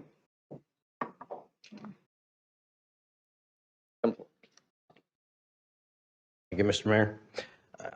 Just needed some clarification as we were in a previous meeting discussing and then going through the documents. Is this the same program that we were discussing as far as eliminating some of the Melrose lighting and landscape districts and then incorporating citywide, or is this the separate one from 1972 that we're already being assessed? That's my first question. Okay. Any other questions? And then I'll make sure the answers. Actually, if you could clarify that. The CFDs would be different than the landscape and lighting. Is that correct? Correct. Okay, that's what I needed to know. So as I read the report, for instance, my place says $151 and change, and it's going to remain the same, $151 and change. And that's money that goes for my neighborhood parks, correct? And that all of the houses in the North Orchard area are being assessed that, and that all that money goes into our park. Is that correct, sir? So what I'll do once you're complete, do you have any other questions? I think that's enough. Okay, thank you. So if you could answer the question, I understand what he's asking, but I'm sure you do too. That is correct. The levy that's assessed per the specific district for each of the districts goes to maintain that specific district and its amenities. And the landscape and lighting. Correct. Yes, right. Thank you. Sir. I'm Tony Smith, and good evening, council. I live in the Browns Valley area. I've been a resident in Vacaville since 1951. The landscape and lighting issue I have is, the question I have, are we paying for full-time employees and we're getting contractors and part-time that work in our areas, okay? Some trees and shrubs have died, and the strips and medians, the contractors water, but very little at times. And so there was a couple of stone pines in our area that fell into the street. They trimmed the bottom of them, but they didn't thin the tops. So we lost some trees in that area. I will say that at the park, they planted trees finally at Browns Valley Park because the redwoods died. You know, they need a lot of water, so I understand they couldn't make it. I do appreciate that. But the problem is, there's 134 districts. Don't you think that's kind of ridiculous? 134 districts. It should be a citywide maintenance district. I pay for parks that other people use. So why don't we have a citywide maintenance district? That I think should be changed. And everybody would probably pay a little less or be more equal. Some people pay more, like at Arbor Oaks, they don't pay much. Out where I live, I'm paying for open space, the medians, the strips, and the park. So anyway, also, when you have meetings, when you have park planning meetings, when they have the neighborhood park meetings, there should be somebody from maintenance there. Park superintendent, the workers, somebody from maintenance should be at these meetings. It's usually the landscape architect, Hugh Esterman or somebody, which is fine, but they need maintenance people there. Over the years, I've lived here a long time, and they've eliminated services. Stump grinding of the city trees, that went by the wayside. Senior discount for water, that was another issue, went by the wayside. Field prep for sports out at Keating, all these parks, the coaches do all that. They do all the work, pretty much.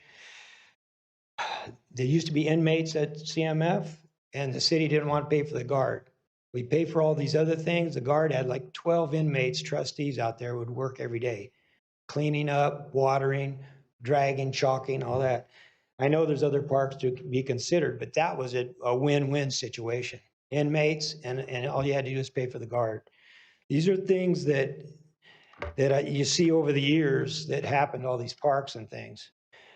We're going to pay for, we also are paying now for rental fees, which is fine. We're paying rental for the parks. I coach pony, and we pay rental fee.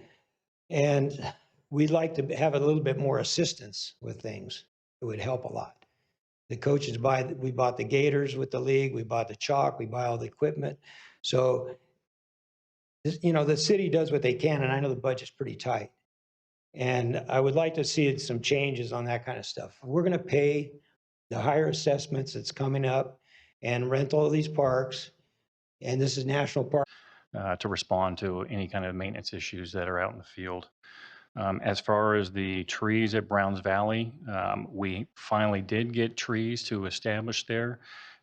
We had actually an issue with the soil there. We had to bring out a soil expert to investigate why we were losing those trees. And once we were able to identify what that issue was, we were able to finally get those trees established. In terms of the park commission and ensuring that somebody from maintenance is at that meeting, that is the park manager. The park manager does attend the park commission meetings. And as far as the CDC staff, the correctional staff that are utilized by maintenance, we have not stopped using those staff. They are still in service of the city of Vacaville when the prison allows those staff to be able to be available. So I think that is the majority of those questions. Thank you. They're great questions, but it's good to be able to inform the public, so I appreciate that. Yes, good evening. I just have a quick question. Under the section where you have strategic plan goals / initiative, initiative 2B, manage impacts on growth, initiative 4A, ensure fiscal sustainability. Where can the public find that part? It wasn't like a hyperlink to any of the information, no slides or anything. So where could we find that information so that we can read on it? The city's strategic plan and those goals. It should be it's on our website. Do we have a specific link? Because I'm actually on the website and I'm not finding a hyper. We will This get is just that. in it. So I appreciate that. we'll I be able know to it. I find know it? it's there. I don't memorize the hyperlinks. Can I just write my councilman to get it then? That's what I We need could to do that, or we could make an announcement here before the end of this. Okay, thank you. I appreciate It should be that. difficult. We should be able to get that to you. Thank you. Because what we try to do is when we are making recommendations, staff tries to work along with the guidelines of the council so that the work that's being done identifies with what those strategic plan goals are. So appreciate that. Thank you. Any other member wishing to provide public comment on this item? So with that, I'm going to close public comment, bring it back to the council. And again, thank you for all the hard work that's being done. I don't know if there's any other comments that you can make, or Mr. City Manager. I mean, certainly we understand that there's the challenges because there's a lot of L&L districts, but that's just the nature of where we're at right now. It is something that the city can look at into the future. Thank you very much. Do I have a motion? Just a quick comment. Yes. So going about the so I'm on the chair of the Citizens Advisory Committee between CSP Solano and CMF. During COVID, they had to stop allowing inmates to go out and do their thing as in years past. So that kind of shut down for about two years or so. And so that's something that's slowly reinitiated, but laws have changed, times have changed. There's something called the early release program. So a lot of potential inmates who would be trusted or ideal candidates to participate in that, that pool has essentially gotten much smaller through these past couple of years. So that said, just it was pretty widely publicized, but was it last year when there was actually some inmates actually saved a woman's life who was being attacked. So anyways, so I want to make sure that to clarify some of those challenges that exist that was brought up, but also extend my appreciation to particularly CMF who oversees that particular program. So, and I'm good to motion approve 8F. So we have a motion and we have a second. All in favor? Aye. Opposed? With that, the motion passes, and thank you very much. I know that's a lot to manage, but appreciate all the work that you and your staff are doing. Mr. Senior Manager, we're moving on to business 9A. Thank you, Mr. Mayor, Vice Mayor, members of the City Council. Tonight's next item is your proposed budget for fiscal year 2023, 2024. And I will be giving a brief overview and recap of this particular budget with the help of my team over there. Presentation pulled up, and then we'll slide, please. Thank you. So keeping with the theme of recapping a very large process with a very large document, tonight we present to the City Council your consideration the 2023-2024 fiscal year budget. And as you can see on this particular slide, this very important document for the city has undergone a lot of review through the course of the first half of this year. And just to summarize, we've done quarterly budget updates for the past 3-4 years now to make sure that the council is aware of what is happening with the city's budget, keep you informed about how things are being spent, as well as forecasting what lies ahead. We've had multiple budget study sessions, including one on May 23rd, where we introduced the process to the council. We talked about the big picture. We looked at specific budget augmentations that we're considering, as well as a game plan for Measure M and how that would be used. And then finally, our 5-year forecast. Budget study session number 2, we got into the specifics of our operating budget. We had departments present their presentations for how they intend to use the budget going forward for this year. And lastly, the capital improvement budget summary. What's also not on here, though, is that when we had our all-day retreat in May, we presented a updated budget discussion and had a lengthy discussion about the budget going forward as well. And then lastly, I would mention that in full transparency, we ensured that the draft document that is being considered tonight was released to the public over several weeks ago for their review and consideration. Thanks, please. So this is this particular budget team and mine's 4th budget presented to the council, and nothing stays the same. Each budget has been different and unique, and that reflects the current economy and just what's going on and what are the priorities going forward. So we've had to adapt each time, and this year is no different. But once again, we keep the council's goals and priorities right there at the forefront of putting this budget together. And so, because of what's happening in the world's economy right now, we continue to have a fiscally conservative yet a strategic approach. But the theme that I think that I would characterize our budget, this particular budget as well as though, is that we're investing in the future of Vacaville. We're continuing investing in the organization, but also more importantly, I think you'll see throughout this budget that there's strong investments back into the community. So with that, the reason for our conservative approach, of course, is that, with inflation and the slowing economy, it raises concerns. But because the council's foresight and your policies related to reserves, we have a very strong reserve balance that would alleviate those. Because of that, we are actually proposing for the first time to dip into your reserves for particular CIP projects, as well as pensions, additional pensions to go towards the unfunded liability. And again, that shows that we're trying to maintain those council goal priorities of fiscal sustainability as well as investing into the community. And while we're proposing those particular, that one-time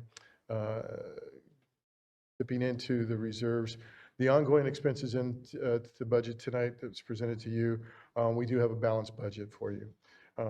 We are remaining fiscally responsible while addressing the big picture, quality of life, and those very important issues that we brought up a couple of years ago related to structural and foundational challenges that go along with the budget. Next slide, please. Some of your highlights, and again, there's a lot in that particular document, but some of the things that we wanted to point out for you tonight is that We're addressing community and public safety issues in the budget. We're addressing traffic signal repairs. We're proposing improvements to the Play for All Park lighting program, and we're also working on important storm drain improvements related to flood control issues. We're proposing to expand the organization very minorly compared to last year's budget. While there's 7 positions recommended, it actually is a net increase of 4 positions that we shared with you at the first budget study session. Next part is that we're continuing to reconnect with the community through our new investment and improvement programs as well as events. We are planning to complete multiple Measure M park improvements throughout the community. We'll continue our neighborhood cleanup program, the Make a Difference Day that we do 2 times a year that's been very successful. We have our downtown specific plan investments, youth scholarship program, and our council district program. We'll also look to continue to expand our community engagement and communications plan, including an expanded community policing outreach effort. And then, of course, our fire department's apprenticeship program. The other effort that we've continued to invest in is our biotech, energy efficiency, which is a new one, and the housing initiatives that council approved tonight, starting with the housing element, goes a long way towards doing that. Next slide, please. And as you see by hitting those highlights, it addresses the 5 goals, overarching goals that the council has in your strategic plan. And all those, when worked together and equally invested into, we believe creates at the heart of that model there, which is a vibrant city. So once again, we're happy to present to the council a budget that we feel invests in each of these areas so that it does go towards creating that vibrant community that we're all here to serve. Next slide, please. So this is a picture of the total operating budget for the general fund and the successor agency. This particular year, we have a total operating budget of $282 million. This represents a 10% increase over last year's budget. And that is really a reflection of the new labor agreements that have been included in this past year's budget, comparatively speaking. It also represents the addition of those 20 positions that council was gracious to approve as part of last year's budget. But it also reflects some of the challenges that we've been dealing with regards to inflationary and the economy. Capital improvement budget, just under $57 million. Again, more improvements into the community, and this is where you'll see traffic signal improvements, improvements to Ulatis Neighborhood Park, additional sewer improvements in our downtown specific plan. And in addition to infrastructure work on our downtown specific plan, it also includes a continued ongoing commitment to the downtown specific plan with additional funding going to improvements that we're looking forward to presenting to council that are more on the visual and the aesthetic side as opposed to just underground, which we've been doing over the past couple of years. And this is really all about placemaking and drawing people downtown so that they can benefit from all the fun events that the city continues to put on down there.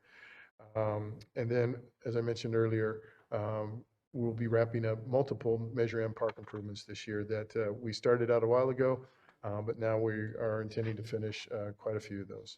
Next slide. So this particular chart here is something that you've seen before. This just shows how the operating budget is divided amongst the different departments. You'll see that the city's operating budget is just over $275 million, and the successor agency's operating budget is just under $7 million there. That is in the housing and successor agency budget. Next slide, please. So this is a slide showing where we generate our revenue from, and for the most part, you'll see here that it's related to taxes. Property tax and sales tax represent nearly 65% of our general fund revenue sources. Sales tax new growth has helped offset the decrease in cost over the past year related to Parks and Rec and tourism decreases because of continued outfall from the pandemic. But because of our well-balanced land use in our community and the combination of retail sectors that we have here, we've been able to ride through quite well. Slide, please. Here's a breakdown of the general funds allocated by departments.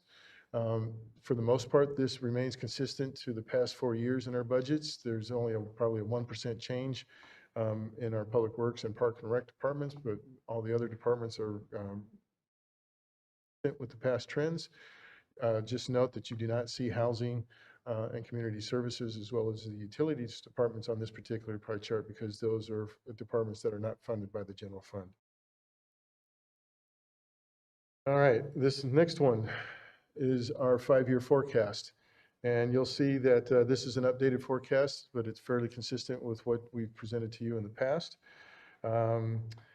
This is shows that in the top 2 lines, you'll see that the represent the projected revenues, as in the columns represent the projected expenses. Over the life of the forecast, we anticipate to see ongoing revenues to exceed the ongoing expenses, but the margin is tightening compared to prior forecasts. And the reason for that is because, as we mentioned, with the inflationary adjustments and so forth. We are proposing to make a one-time dip at this moment into our reserves. But the combined general fund reserve, which is the green line across the bottom of the chart there, represents the reserves from the general fund as well as Measure M general fund. The policy that the council adopted several years ago is to have a policy target of 16 to 25%, which represents a 2 to 3 month reserve. And as you can see throughout our forecast, we maintain, if not exceed that, very healthily, which is unfortunately something I can say that our neighboring cities don't have the benefit of. So I appreciate the council's foresight to establish those policies. Next slide. Now we're getting into some of the mandated requirements that we're obligated to do as part of budget approval. The Public Employees Pension Reform Act, also known as PEPR, requires the adoption of a publicly available salary schedule. Additional legislation in the form of SB 1436 requires a call out of all executive compensation. So with the adoption of the salary schedule that we have included in the budget, as well as the slide that we have next, if you can show that. With this particular slide, we meet all of those requirements. Thank you. So now the enjoyable part. And this is where I get to say thank you to everybody, because we can't do this without everyone's help. First and foremost, I want to acknowledge the community for your continued support of Measure M, for first agreeing to participate and do that in self-taxation. It was originally approved in 2012 and extended in 2016. It provides a locally controlled funding measure to preserve essential services that protect the safety and quality of life in Vacaville. It also allows for new reinvestment into the community through new projects, programs, and services. And I think if you look at how our Measure M budget has, we've gone over that in those different budget study sessions, you will see, and again, that graphic where we have all the 5 different goals. Measure M is invested in all of those areas because we recognize that it's important to balance that investment into the community. And finally, Measure M provides additional reserves for the general fund if needed. I'd like to thank the City Council, first and foremost, for your leadership in establishing the financial policies and practices to create the general fund reserves. We appreciate your strategic investment in the organization and the community. As I said, for the past 4 budgets now, it has been variable. And each time, though, Council has been very responsive and supportive, holding true to those policies, but also recognizing that there's a lot of work to be done. And you asked us to come back to you with strong recommendations, and we did. Thankfully, the Council was very supportive of that, and we have built a very strong organization that can accomplish many things, and there's much to be done ahead. And we know that with the approval of this budget, we're getting that much closer to completing those things, investing into the organization as well as most important. Appreciate your vision, the strategic plan, the goals and initiatives. With the adoption of the original strategy back in 2020, 21, we had a recent goal setting session where you prioritize the strategies for this upcoming budget. And as was mentioned earlier in one of the earlier presentations tonight, we use those goals, priorities, and implementation strategies for everything we do. And that's why it's included on your staff reports, is to, where that money's going, why it's going there, and what goal is it implementing. And so I appreciate your support for that. And then, of course, it establishes the budget priorities going ahead many years. Of course, I also need to acknowledge on the next slide, our staff. I'd like to thank all the city department heads as well as your staff for, once again, another very collaborative involvement process and really rolling up your sleeves. I know that I asked all of them to give me your top priorities and be very frugal and very strategic about it, and that you did. And so I'm very grateful for that. It's not an easy process. There's a lot of uncertainty out there, and with your help we are once again presenting a balance. And of course, last but not least, the very important group of our budget team, led by Ken Matsamiya, our finance director, Leslie Hoover, budget manager, John Collette, our budget analyst, and Krista Groner, the executive assistant. They make my job very, I won't say, very much easier to handle. Careful. I know how complicated it is. They keep us honest, and they do a fantastic job for us. It's not an easy task, and they do a fantastic job. Next slide, please. So the budget will continue to be a living, breathing document for the City Council. We will continue to provide quarterly budget updates to keep the council and the community informed so that we can track our progress and make adjustments on the budget as needed, because it is a living, breathing document. At the goal setting session, we identified some projects that we need to explore and come back with you to give you updates. And so depending on what those evaluations reflect, we understand that we may have to pivot once again. So we appreciate your flexibility and your support. So on the last slide, second to last slide, we have 4 simple recommendations for you, 4 resolutions. First one, to approve the operating budget for the fiscal year 2023-24, to approve the successor agency operating budget, to approve the capital improvement program budget, and finally approve the current pay schedule in accordance with the government code. With that, me and the team are available to answer any and all questions from you or the. Thank you, and thank you for all of staff's work on this. I know how difficult it is and how long it takes you to work on this, you personally, so appreciate that. Councilmember Chapman. Okay, I'll go ahead and ask you. City manager, where within the diagram would I find information pertaining to the work to be done or to be planned and done along Alamo and Peabody in the Payton area? Since this is this budget represents not just 1 year. Utilizing our funds. Thank you, Councilmember Silva. So I wouldn't say that there's necessarily a very structured process in that regard, but I will tell you that just by the sheer fact that we have had quite a few new department heads put in their positions recently, we talk about the efficiencies of the organization. We look at the strategic plan and goals of what the council is hoping to accomplish, and we look at how do we accomplish those in the most efficient manner with the resources that we have. And as a result, with some of the new blood that we have, there have been departmental assessments completed to look at business best practices, new business models for efficiency's sake, and so forth. You've seen some realignments, for example, between the utilities and the public works department to not only comply with state law, but with new law, but to make the process more efficient and effective. And so through those efforts, we're continuously looking at what is the best business model to provide the best services in a timely, efficient, and cost-effective manner. And that is something that I work with the department heads on a regular basis to make sure that we're doing. We do, again, some departments are doing departmental audits, departmental assessments to make sure that they're meeting all the needs for providing the services that are expected with their departments. So I hope that addresses your comments.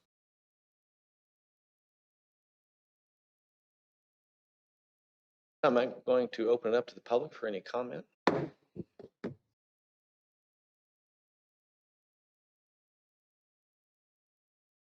Good evening.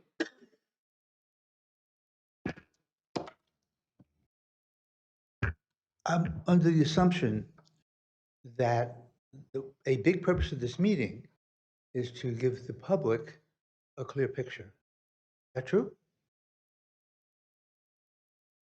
I'm asking you, is that true? This is Thank to you. conduct the business of tonight. But and this is it's the also to agenda. give the public a clear picture. I don't have a clear picture. Sure, all I would tell you is what was missing out of this, other than there was a slide on here that there's been no less than 3 other council meetings covering all the items leading up to this conclusion. That's all. Misunderstood me. I Okay, didn't ask you whether the council understood it. I asked you if the public, if the voters, if the residents understood it. Understand my question now? Thank you. A little example of clarity before I get to the bigger picture. There's a slide that I think a lot of people would care to know. That slide was moved so fast, I couldn't believe it. I don't think it was up for 5 seconds. And that's how much people were being paid. You know, as a member of the public, I'd kind of like to see how much are people making? That thing went flying by. Thank you, sir. Okay? That's not clarity. Now, clarity, questions. What is the total annual budget proposed for the year? One number. What is it? Is it 336 million? sure, first of all, just address the questions. So as many, just ask the questions and our staff is writing them down so that at the Oh, conclusion. you want all the questions? Sure, that's what your time is for. You got it. Okay, here we go. What is the total annual budget being proposed? Okay.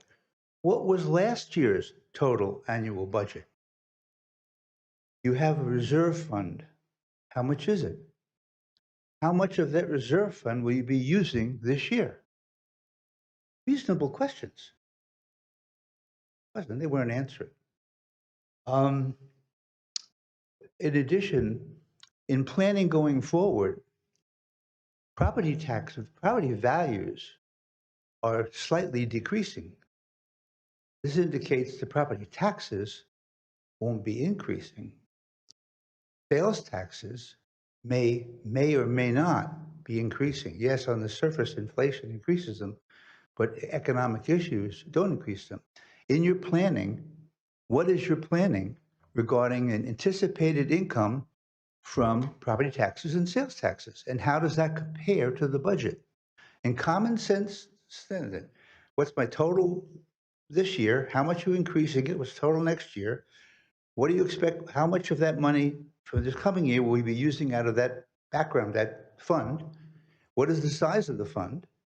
And what is the picture regarding the income coming in for this year? Now, she showed a nice 5-year chart, but I want to ask a more specific question. We are looking at a year where there's certainly some considerations where property taxes may not go up, they may go down, but certainly not go up, and sales taxes may or may not go up or down.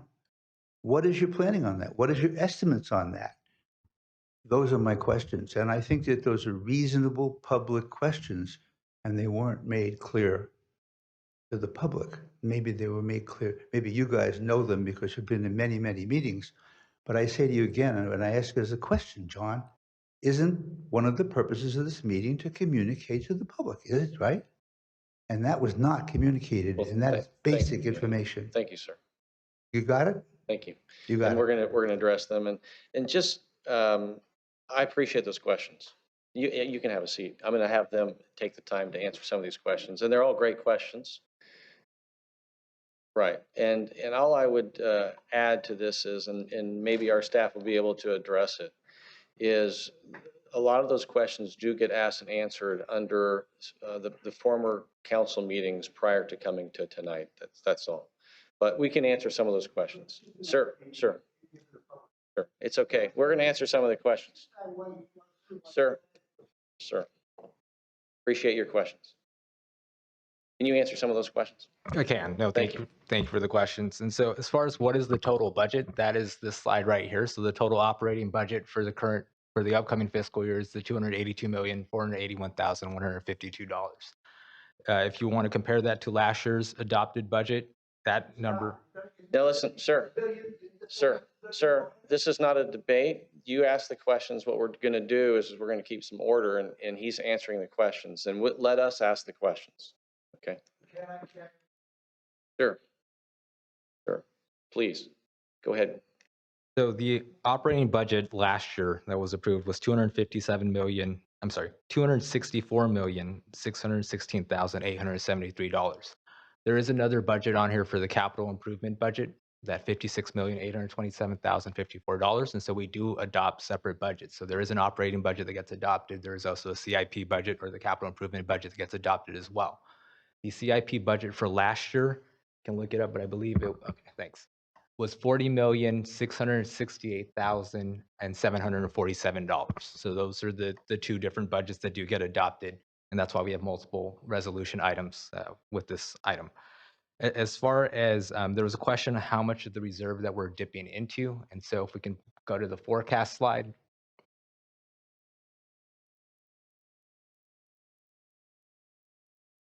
So if we look at the column for fiscal year 23, we anticipate that for the year, that's the current fiscal year that we're in, that we're going to end at 54.6 million. That's our combined general fund reserve. Based off of the budget that we're proposing and the revenues that we're anticipating to come in for next year, we're expecting that the combined general fund reserve will end at 51.2 million. So we'd be dipping to the reserves for about 3.4 million. That's going to be how much we would be dipping into it. There was a question on, I believe, sort of sales tax and property tax and the impact that has. So we work with an outside consultant, HGL. They work with a lot of agencies throughout the state. They have a really good sense of sort of sales tax trends throughout the state, but also in this region. That's built into this forecast, not only for the upcoming year, but over the 5-year forecast. Property tax, there is a lag with property tax. And so a lot of the property tax values are going to be based off of what the assessed values were as of January. And so although the speaker is absolutely correct, we know that property tax values are falling, we're not anticipating that that's going to impact our property tax revenues in the upcoming year. But we do anticipate that when you start with fiscal year 25, that we're not going to see the large increases that we've seen in the past. And so that also is built into the forecast.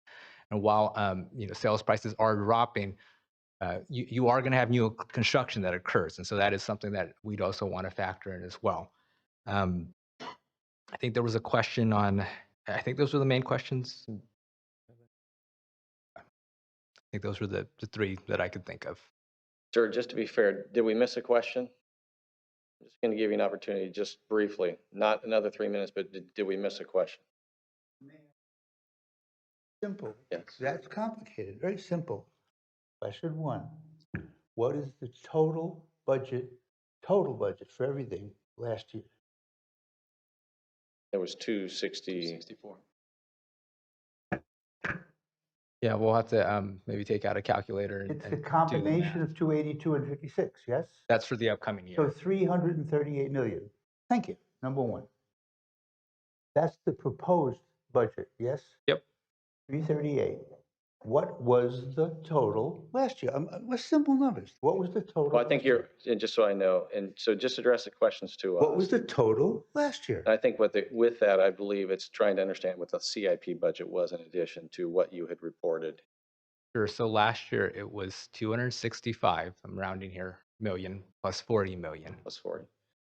So 305. Total was 265, including the budget? Plus 40 million. Oh, plus 41. So the total is 305. 306. And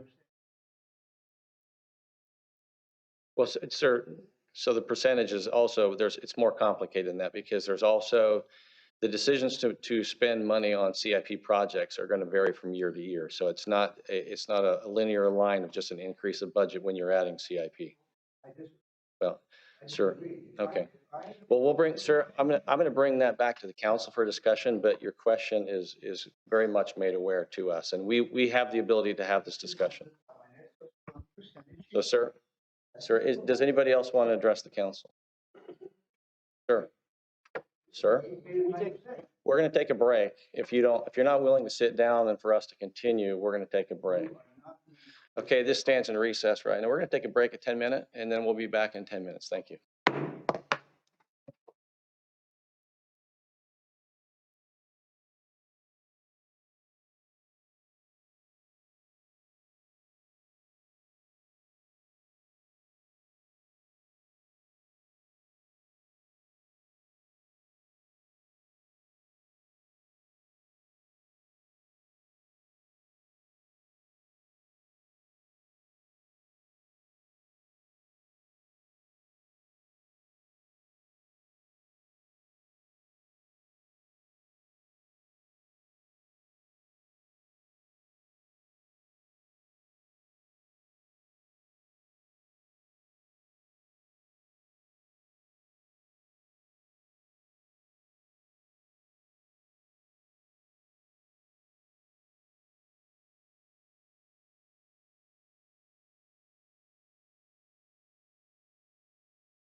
Appreciate the brief pause that we had in the middle of this presentation, but it opened up for some good ideas as we move forward. So we're going to continue with this meeting.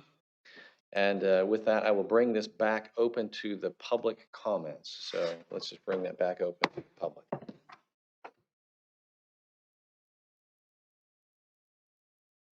City manager, one thing I would like to see about the budget is Parks and Rec. To me, I consider that two departments. And 7%, it's pretty low, I think, and Public Works. Those two departments. I think those need more money than 7%, 11%. That seems awfully small to me. Those are pretty big departments. They do a lot of work for the city, I know. You know, the aesthetics in a city are everything. If you drive through a city, you know what it's maintained like when you see everything visually. And Public Works and those guys, the parks, that's where you're going to get more people to want to do business here and be here if you have a city that looks nice and beautiful, you know. So that's all I have to say, just real quick. All right, thank you. Thank you. I really like what you said about that. You know, I commuted up here for 10 years from Fairfield to take my kids to school up here, to be involved in all the public, you know, activities and stuff for the youth here. Vacaville is very good, so I can agree with him on that. One of the things that I had a question on, though, is that back in 2020, we had a lot of insanity going on. We had a lot of riots. We had BLM protesting down here, going after our police department. And one of the things that I always do is I always like to hear what the other side has to say. So I made many, many conversations with the organizers that were doing the protests down here. And one of the things that we talked about was the police department. And I asked him, I said, so why are you coming after our police department? What do you know about our police department? And they knew everything. They knew your hiring practices. They knew your procedures. They knew everything about our police department. And they said, you guys have a really good police department. And I asked him, well, why are you here? Well, it's the mission. It had nothing to do with our police department being racist or anything like that. It was the mission. So what I find interesting was that in your budget, you have a community policing outreach specialist. You want to add $71,000 back into your budget and put it to public, you know, parks and recs? That's where you put it, because our police department is stellar. So I'm kind of hoping that somewhere down the line in your budget, you'll consider getting rid of this consultant. And also start looking at how many consultants are you paying in the city of Vacaville to advise you on things. You know, and some of these, believe me, I work with consultants all the time.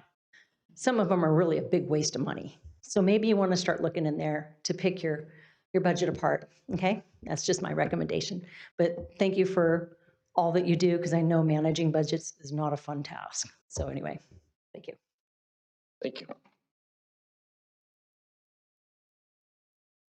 I want to echo that as far as the consultant and the community policing thing. I was very active in that and participated. Our police department is, I'm not trying to blow smoke up anyway, the police department and the city in general. I mean, when I worked here, we really didn't have the kind of problems that, in my opinion, that this consultant, and I'd like to see that money pulled out of that and put into some real stuff like the parks. My 2 cents. Thank you. Thank you.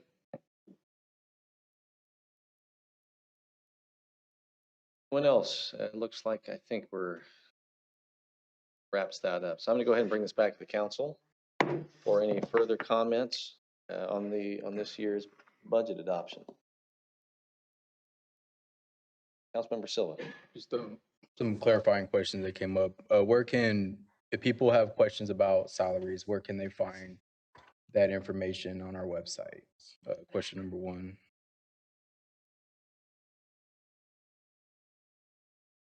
I think probably in HR. I mean, I don't want to make an assumption, but I believe it's on the city's website under an HR link. But get that information before. It's also attached to the staff report as well. That's right. But if anybody wanted to dynamically go there, they could go to the city's website. And then one of the reasons why I like the concept of to the point of a position that engages the community. Not everybody has had trust for our police department. Not everybody, in some cases, trust has been broken. And so having somebody designated to help build those relationships or rebuild those relationships is really key. And so that's something that that's the reason why I personally support that particular effort, because it's really important that we have trust in our public safety. It's important that we have trust in our local government, trust in each other. Um, and so that's where that's at. I feel I will share. So some of y'all know in a certain program, so I shared our budget, and they're like, "Man, your economic development department is like super low funded." So right there.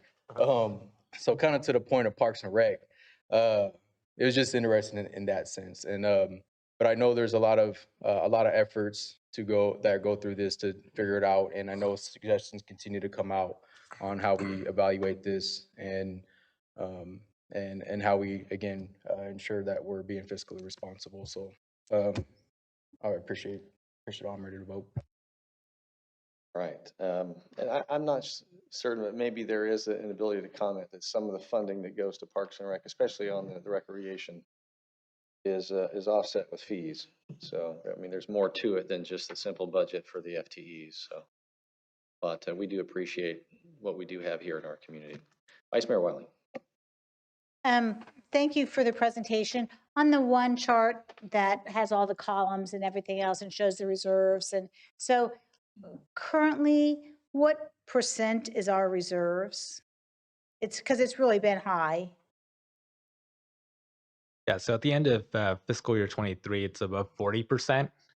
And then if you were to take it all the way out to fiscal year 28, that's it ends at 25%. But it's important to remember that that includes that voluntary payment that we're making towards the unfunded liability. If we were not to do that, as an example, then our reserve percentage at the end of 28 would be in the 30% range.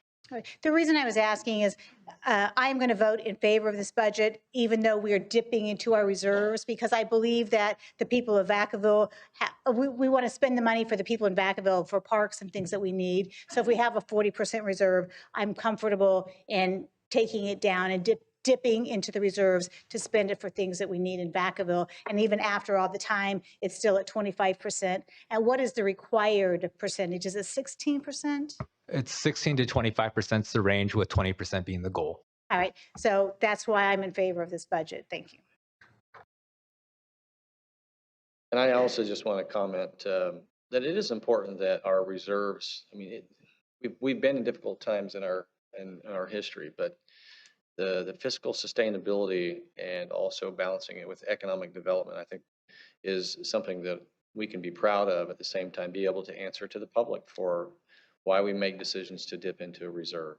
And I do believe that this year is being fiscally responsible in doing so. There's a balance between staff, projects, and also our unfunded liability. So with that, I'm also in support of this budget. And seeing no other comments, I'm going to entertain a motion. Do we have a motion and a second? All in favor? Aye. Opposed? The motion passes, and appreciate all the hard work that Ken, you and staff and everyone, because it's all departments putting a budget together. And so, and again, as a reminder, this comes back to us regularly anyway. So even though this is an operating budget, we're also able to adapt as we need to. So with that, we'll move on to the next item. And this is 9B. It's a discussion of Council Member Silva's request to consider implementing a policy for informing new home buyers. This was based upon a prior ask. It's been moved through a few different councils or different meetings just for time. But with that, I'm going to turn it over to Councilmember Silva to share and explain his position or his ask, and then we'll open up for discussion. Thank you. So I've been on here for 2.5 years. And from that time, I've heard from residents throughout our community. I've heard from certain council members routinely about alleged dishonest practices where specifically new people who going in to purchase a new home, we're told that, hey, there will be a new school. And so that, whether they misunderstood or whatever it is, from my position as a council member, when I hear feedback, when I hear what people are sharing, and in certain cases, it's validated that those practices, those potentially dishonest or alleged dishonest practices are taking place. What it's done within our community is these folks, when they move into a new development, they're looking at their Melrose taxes or whatever it may be. They're going based on the information that they were told, and then as a result, they're turning to their city council or whomever it is elected at the local level and asking where are new schools. So anytime where we have now, the situation we have now, anytime that we put out something about a new housing development, one of the most common things that I hear concerns from residents is where's our new schools? And I think there's two different issues there. One, understanding how schools are funded and the challenges with that. And then the other side of it, where residents, our current Vacaville residents, are, again, according to them, being told that, hey, there's going to be new school. So this is a topic that's been coming up for 2.5 years. And, we're talking a lot about housing and how we go about it. I think that when I mentioned in the previous item that it's very important that we help develop trust, that we have businesses that, again, are realtors, real estate folks, developers, again, local government, all of us that are held accountable, that there is some element of accountability, that there is some element of integrity in our practices, and to a point, protection of our citizens. And all our residents. So in this sense, one of the other things that really troubles me is that when folks say, hey, where's our new school? Comments that I've heard here and there throughout the past couple of years is that, well, that's not the city's problem, that's the school district. And then school district could come back and say, well, hey, that's not something that we can do. Yes, we collect developer fees, but those developer fees aren't sufficient enough to meet the cost of developing and operating a K-6, for example. And so, and part of that is because, let's say, for example, we sell 300 homes that has X amount of kids that come in. Well, that's not sufficient to build a brand new school. Those kids then have to be in turn go to existing sites, and that's why many of our sites currently have portables. It's a cheaper, quicker way to make sure that we can accommodate those particular that increased influx of kids. As a consequence, as our sites get to, as our school districts teeter that line between their ability to accommodate the existing population enrollment for that, based on how the state of California allocates money for enrollment. Collectively, this just, it creates a problem, again, that there's a lot more to be discussed. So coming back to this particular item, if we talk about a problem statement, the problem statement that I'm hearing is that residents are being told or claiming that they're being told misinformation. And all that does is it breaks apart our community and makes it much more difficult for us to address the needs, particularly of our public school system. So what the, last time when I put it out, when I made the motion, I suggested an example. So two things I would consider. So looking at different maps, number one, I think one of the easiest solutions, let me back up. So one of the solutions that has been made from different folks is that when somebody's purchasing a home, they need to do their due diligence. Well, if you look on certain city maps, on this, wherever it's zoned for schools, it'll say future, for example, future VUSD school site. So some may interpret future school site as, oh, a school is going to be going here. When in reality, there's not sufficient funding, there's no tangible plans to be able to implement it. So what I would suggest, and this is up for discussion, is us going through and updating those particular documents to different verbiage that is more direct on potential school site or possible school site. Now, taking a step back, during our study session, staff did recommend a large information board that would include a QR code where people can scan that QR code, take them to a website, and that'll then refer them to different sources of information. While I know there's different opinions of how valuable that would be, I think that in itself, we have those particular posts put up at different times. And personally, it may be beneficial for some, but unless you're actually driving by that particular open lot, I think the access to that the access to the information or their knowledge to be able to access that information could potentially be limited. To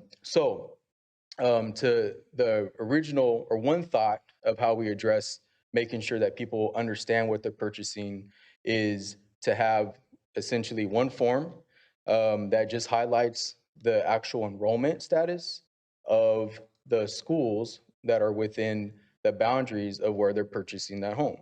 And in order to avoid all the finger pointing and blaming, with that big old stack of papers that many of us who purchase homes, having an additional form in there that highlights what the annual enrollment status is of the schools going from K to 12 would be, it helps ensure that those individuals are informed.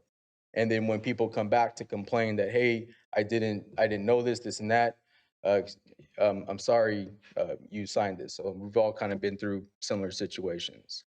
So that's the intent behind it. That's the thought or solution behind it, or a potential solution that, again, to find ways to help help ensure that people are informed with accurate information. And I know there's other questions surrounding that, but I'll kind of leave it at that, unless y'all want me to keep going. Thank you. Appreciate that. We can open it up for our discussion if anyone on the council has questions or comments or thoughts. Councilmember Roberts. Yeah, I agree with pretty much everything Councilmember Silva said. Yeah, I definitely changing the maps to saying like some like VUSD property, because even saying potential school site can leave some wiggle room. So, because I believe Director Morris might be correct, but AB 2295, the school districts being able to convert school property into housing for their faculty. So they have the opportunity to do that. So instead of being school, you might get an apartment complex. It's very different than what it is. So just label it as like a blanket VUSC's property or land might be a good clarification, a good way to start. And then also a simple one-page document that clearly points out the status of the schools that that property or that homeowner would be working with their children. I think, yeah, it's simple, quick, straightforward. They sign it, and that way there's no guessing about what's going on in their area regarding schools. A couple thoughts though. We've all been through some difficult things here in the last 6 months when it comes to what appears to be improperly noticed land, people being frustrated, whether it was a school, the issue comes up about a school, or it's about land use that all of a sudden appears to be multifamily that was believed not to be. That's the challenge that we're facing. My concern is, I recently attended a meeting with a school district, and I said, "Can you tell me what the enrollment numbers are?" And they said, "Absolutely." It's like, well, why can you come to the city council and tell us and tell the public? And so one of the thoughts is those of you who are on 2x2s is to figure a way, instead of trying to create an enforcement angle that the city is in control of. Yeah, we would control it, but then we're responsible for some enforcement for a process that how do we manage an enforcement of not every realtor and not every development knows that if I'm selling in Vacaville versus if I'm selling in Fairfield, there's this process that's unique to Vacaville. And how can we actually accomplish what we're really trying to do is to understand do we have a capacity issue with a school? It's a different issue, I think, with the park. It's a different issue if it's the land use of, I was told they're never going to build there, and yet there's been signs for 10 years that say there's multifamily that's coming. And so we have to be honest with with our processes. And I do believe that, we had a special meeting where there was some ideas brought up about how we can be more effective as a city. And maybe we can work with our school district partners to say, hey, how can we all work together on this? The world of QR codes and maybe using technology in their websites and our websites to really help inform them without trying to create an enforcement at the same time trying to get that compliance so that we don't end up hearing it all the time and feeling the pressure. I personally believe that there's always a creative way to do it that isn't about the enforcement side that then city staff has to manage. At the same time, it actually may improve our process to say, here's a list of all our developments, and it's linear listed, but it's geo mapped, and you can click on it and you can see it. And I know part of this was the presentation that was at that special meeting, but it was very interesting about how we could do it. And maybe here's the one thing I do know: Vacaville Unified School District has capacity. And I lived across from a school where they kept adding trailers. It's like, when are you going to build a school? The truth is, it's too expensive. So even as there's been potentials in the past, we haven't seen new schools. We see land that they set aside, but that is something I think we as a council need to do a better job, maybe in our collaborative partnership and our 2x2s, and try to find a way that doesn't finger point across us and our stakeholders, at the same time doesn't create an enforcement division within the city. You're not wrong in your thought process, in my opinion. I agree with you. I don't want to see us get into an enforcement side of a whole nother arm of local government. When what we're trying to do is encourage what we're trying to get. It seems like it'd be simple, but then who manages, how do you enforce it? Councilmember Stockton. Oh, I thought I was next after council. Sorry. But I'm happy to go, but I just didn't want to cut in front. Councilmember Chapman. I'll let you No, go. we're being polite over here. I'll come back to you. I'm not used to being slighted, so I'll give him a pass this time. Sorry, I threw you under That's the bus. okay. I wasn't looking. Okay. Seriously, I turned it back to you. Oh, thank you. Okay. I definitely understand what Councilmember Silva. I understand the frustration and the need to find a way to collaborate. I think on around. Oh, I'm sorry. Okay. It's in front of me. All right. All right. I definitely understand the frustration and the desire to try to find a way to make amends. Right now, with what I've learned about Vacaville Unified School District, after being on the district for 18 years, I know how it operates. I know funding mechanisms have changed over time. However, I will state, and first of all, I'm going beyond the 3 minutes, guys. I understand that the state normally pass a bond, and when they do, if you get your app in, if the district submits an application early enough, they get a piece of the funds, and they justify that by the enrollment. I'm not sure the last time the state passed a bond, and I really don't know. But from the development fund fees that they receive and the funds from the state, they use that to build a school. Now, there are ways to negotiate with the developers. Well, back when we negotiated with the developers, and I believe there were one or two that actually built the shell of a school.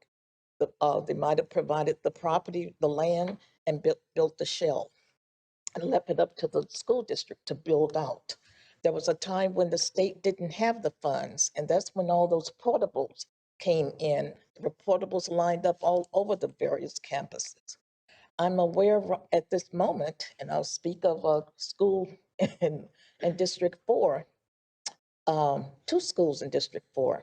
One is a charter school, and the other one is Payton, because Fairmont became a charter school, the children that were designated or that was their school of residence ended up having to go to Payton because Fairmont was now a charter and you had to select whether or not you wanted your child to attend that school. So there are different things that go on within the school district that we're not privy to. And I hate to say it, but I got caught up. I don't hate to say it.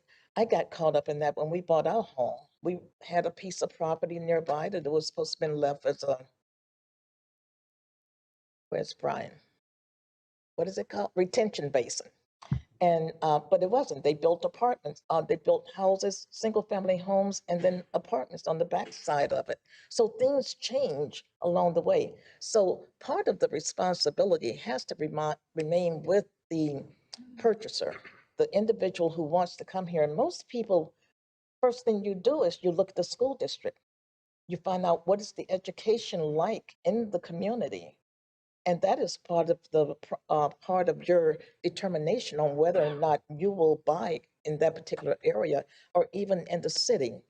I really feel that not a partnership, that a brainstorming, can't think of a better term right now, you can help me later, of maybe a representative from the council, someone from the school district, and also a realtor, someone representing the real estate that industry, to come together and talk about what can be done. I think as a city, we can, maybe when it comes to developers, we can put some language on there that consideration be given to um, the needs of the school district. And I don't know what else, but I just think if we come together and brainstorm as a team, work together, how can we solve this problem so that we don't face people coming in with false information? No matter how many disclaimers we ask someone to put out there, it does not mean that it's going to be the disclaimer that, they're going to include everything that we would like for a new resident of Vacaville to receive.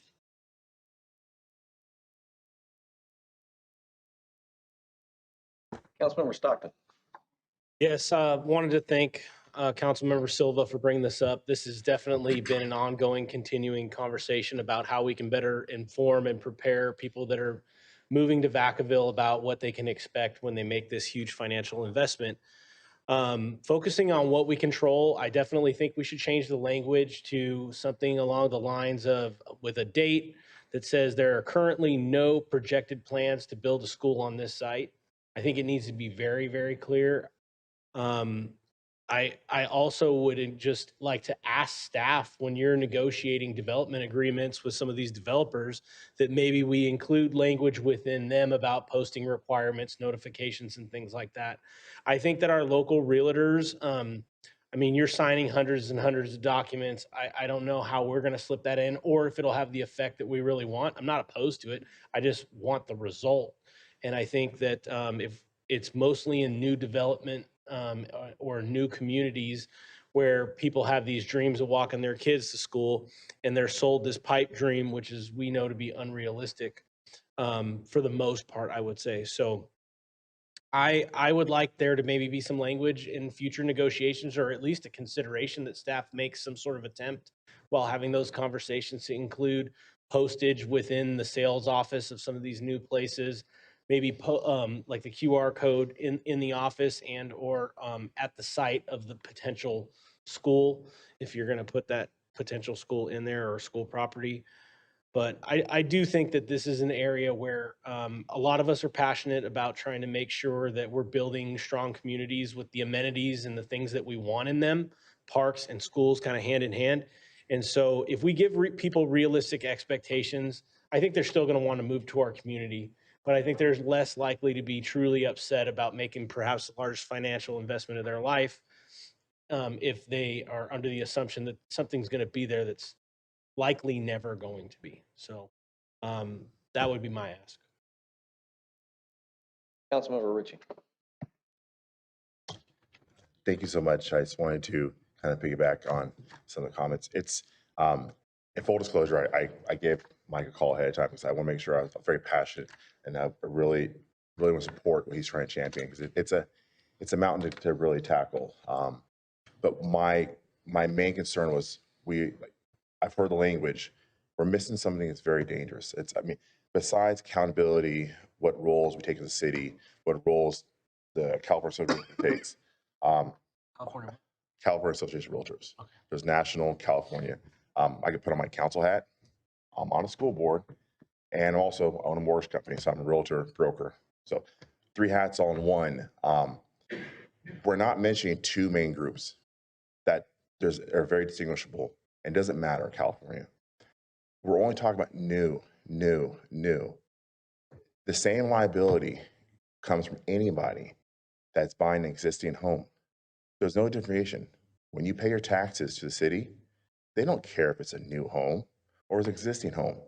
A person buying a house as an existing home has the same concerns: safety, schools, everything.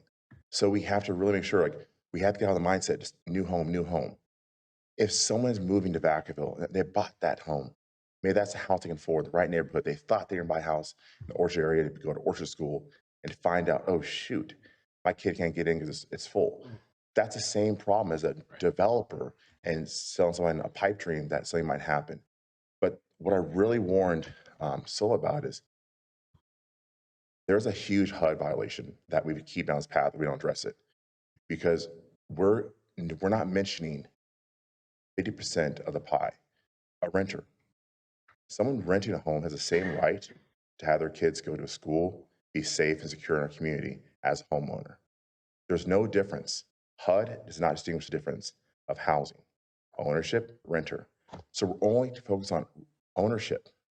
But if someone's going to go and rent our community, maybe that's all they can afford is that apartment in that part of town.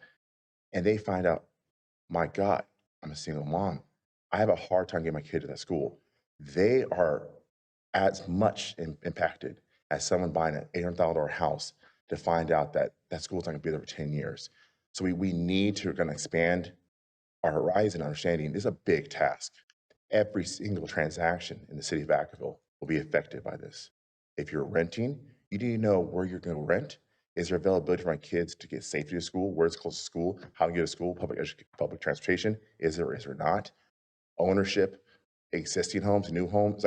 We need to really make sure we don't get tunnel vision because, I guarantee there's people watching that are like, wow, I cannot believe they're not mentioning these items. So I just want to make sure it's on record that we don't just care in Vacaville about the new home builds, the new homes.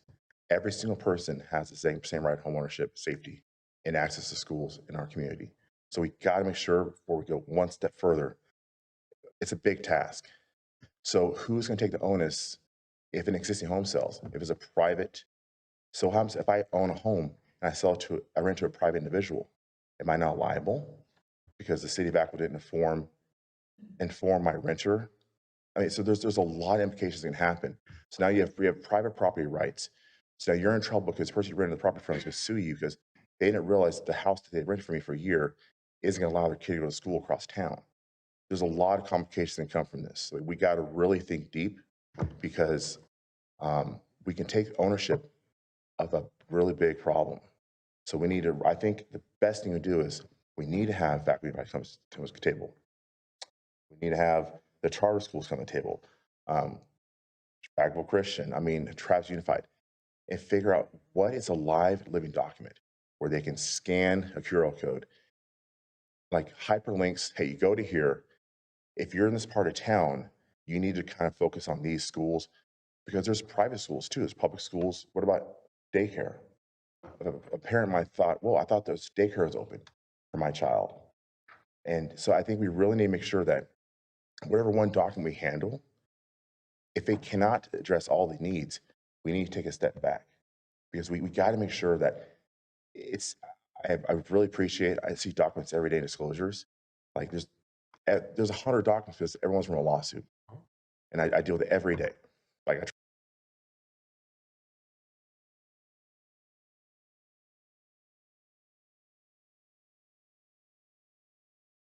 things, that we think through a very deep lens, because we can put ourselves, we can throw ourselves in a position to be obligated and inherit a problem that's not ours. Like Vacaville Unified needs to come to the table, everybody together. It's a lot. Like, I just want to make sure we're very clear, like, it's a lot bigger than the task of just new home builders and deceptive practices on this and that, parks and schools. It's a lot involved, you know, so that's my piece. Councilmember Roberts. Yeah, Councilmember. It's not working at the moment. We're having a glitch here. Hold on a second. Yeah, Councilmember Ritchie brought up a lot of good points regarding apartments and renters. Also, yeah, most people on the council mentioned, they mentioned Vacaville Unified. I know a lot of people in Vacaville that don't even know Travis Unified branches into Vacaville itself. And a lot of the new developments coming in are going to, off Leisure Town, are going to go into Travis Unified. But yeah, he does make a good point, because yeah, when I grew up, yeah, single mom, I had to walk to school quite decent ways in Fairfield. So it's important that everybody gets notified, and that is a big task. Unless, yeah, you stick a QR code on it on every single rental agreement that transfers through the city. Yeah, it's very difficult.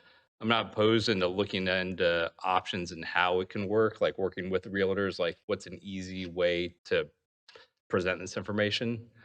And talking about like existing residents, I like going into open houses. Like, one pops up in my house, like my neighbors be like, oh, I've never seen inside their house, go check it out. And I do that in my friends' neighborhoods as well if I'm visiting them. And I was over actually in District 4 and popped into one. Sorry. And yeah, granted, it's right on the border of Travis Unified and Vacaville Unified. And the realtor was saying, oh, that's Vacaville Unified, when it's actually Travis Unified. So they're telling every single person there, this house goes to Vacaville Unified in those schools. So I don't think it's malicious. I think it's just because it's close to the border that they may not have known the exact line where it was drawn. And so it comes down to education amongst realtors as well, making sure they're educated in exactly what that house has to offer. And sometimes that's difficult if they are a realtor from Fairfield showing a house in Vacaville for some reason. Yeah, so there's a lot of different pieces to look at there. And yeah, just education and trying to be more transparent on things, more accurate to our constituents, and yeah, holding some businesses accountable as well. Vice Mayor Wiley. I appreciate, Councilmember Silva, that you brought this forward, because like you said, we have kind of been talking about this since we've been on the council for a couple of years, because it does continue to come up when people are trying to bring their complaints to us about not being able to get into the schools, or schools not having the capacity. So it is really a concern about trying to get accurate information. I am concerned about trying to address that concern by having a written document that the school district has to do, because we as city council can't really mandate the school to do that, nor can we as city council really enforce who is doing that, who is not doing that. So I think more conversation needs to be done between the school and the city through 2x2s or 3x3s, but I don't think that's going to be the whole solution. And it is different because there's changing enrollment, and you might buy a house or rent a house and there's space for your third grader there, but not your fifth grader at the neighborhood school, because it depends on the enrollment at each grade level. So that's an issue. The other big thing is the sales force or realtor are often not from Vacaville, or they're not knowledgeable about it. They have some information that they will say, oh, go to Cambridge School, without really knowing what the status is of Cambridge School. And you were mentioning Leisure Town Road. If you are on the east side of Leisure Town Road, it's called Vanden Ranch, but it doesn't go to Vanden, it goes to Vacaville. And if people come from out of town and they look on the west side of Leisure Town Road, that is actually in Vanden School District and not Vacaville. So it's very confusing exactly where the boundary is in parts of town. And So a lot of education needs to be available. We've talked a lot about QR codes or hyperlinks. The other thing, those have to be constantly updated because as the information changes, if someone clicks on a hyperlink and it was, last year's data, it's not doing anyone any good. And I will just say, since I was also pretty involved with Travis Schools, school property can be sold as well. I do agree with some of the comments earlier, not calling it potential school site or future fuel school site, but just say that the school district owns it at the current time. So I do have concerns about how we as city council could enforce it, both from the realtors and the school district, and how we could then, what we don't have any ramifications if someone's not doing that or someone gives bad information. Having one sheet for the people to sign is a good idea, except that there are so many other sheets that they look at, and just having that sheet with current information. So I do think it's a valid problem. I don't see any easy answers to it right now. That's it. Councilmember Silva. Thank you everybody for the comments. Just in general, like I've heard the comment about like, hey, there's a lot of different forms. Well, for some reason, people tend to remember, hey, I was told there's going to be a new school, and so I think having that visual aid in itself is something that's advantageous from a learning perspective.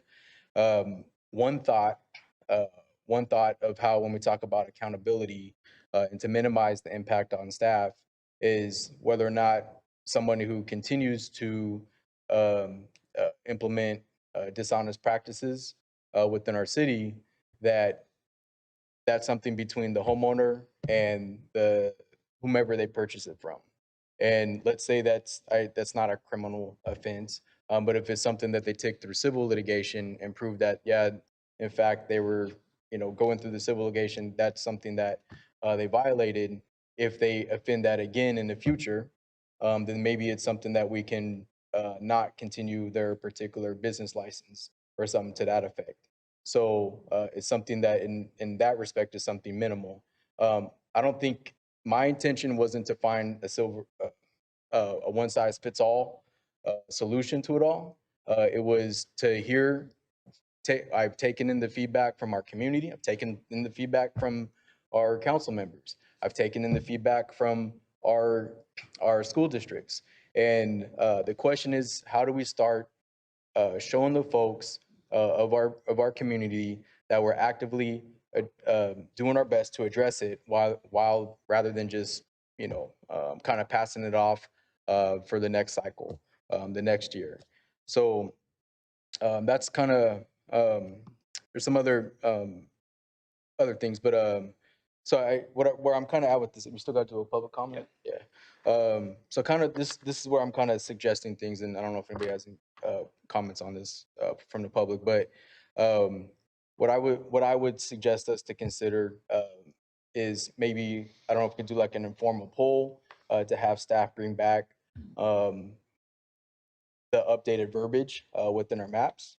And then within each of our respective 2x2 or 3x3 with either Travis Unified School District or Vacaville Unified School District, that in those talks, we have these discussions with the council's support, because there's only three of us, it's up to three of us, it's not a majority, that we continue these conversations in there.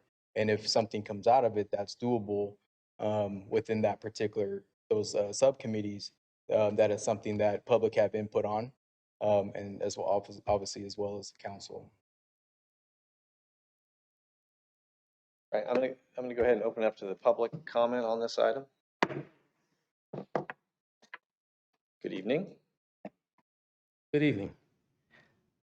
It seems to me, Mr. Mayor, that the city has some vicarious ill will from the parties that are really responsible by virtue of approving subdivisions. I'm pretty sure, Mr. Mayor, you and some of the other people have experience at either tabletops or facilitating, and it sounds to me like my town could be the facilitator with the two responsible parties. Two responsible parties are the school districts and the realtors. That's right up your alley, sir. So I think if you facilitated, as a city, having identified the problems, might come to a solution without adopting enforcement measures and more confusion, because as Councilman Ritchie pointed out, he's got all this depth of knowledge over in the real estate section, and you have this depth of knowledge in administration, and well, everybody's got depth of knowledge in something. So I'd like to see you facilitate it and come up with an answer that way instead of burning up all my council's time on a very important issue. Living in North Orchard, I know people come there and my house value goes up with the assumption their kids get to go to North Orchard. Thank you.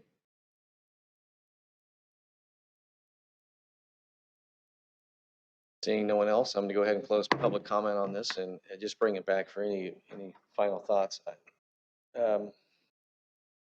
I personally appreciate the frustration, and you certainly, the meaning behind this has tremendous value. The item as it's presented versus a whole nother conversation, are they building schools and bonds? But the item as presented is having a way to inform, where it says new home buyers, it's like inform everyone. Up-to-date school enrollment information and information. It's the version of the school district's transparency page, if you will. Like I said, I was able to attend a meeting and I asked one question. Can anybody tell me what the school enrollment is? And they threw up a slide. It's like, wouldn't that be nice if that was real time all the time? And through an agreement, they helped the community through some of the pressures and feelings of why there's trailers or why can't I go to that school? And maybe it's more granular. It says, here's the enrollment, but the enrollment is kind of like going to the parking garage. The fifth level is full, just like the fifth grade is full, like Vice Mayor Wiley. You don't know what's impacted.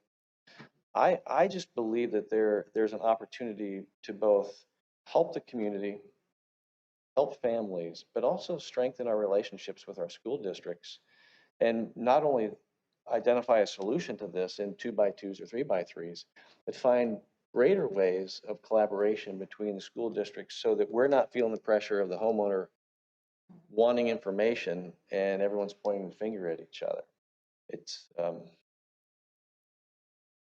such a difficult problem, but maybe the solution is in front of us if we sit down and meet with them, and without trying to force an unfunded mandate on the school district or a process that's unique to Vacaville on realtors, and then it excludes renters. How do we help the school districts help our community? And that's what I would like to see. And so whatever that might look like, I believe that, and I only speak for myself, but I can't imagine our council wouldn't support. How do we really encourage it? This is important. Help our community, because there's no neighborhood schools anymore where you're going to go to that school. Anywhere that they've got a vacancy, and maybe that's where we need to lean in. And maybe that's the bigger problem here. Just my thoughts. Sir, Councilmember Chapman. Thank you. Councilmember Roberts mentioned the other school districts that fall within within Vacaville city limits. We have Travis, Fairfield, Sassoon, and of course the private schools, all of them.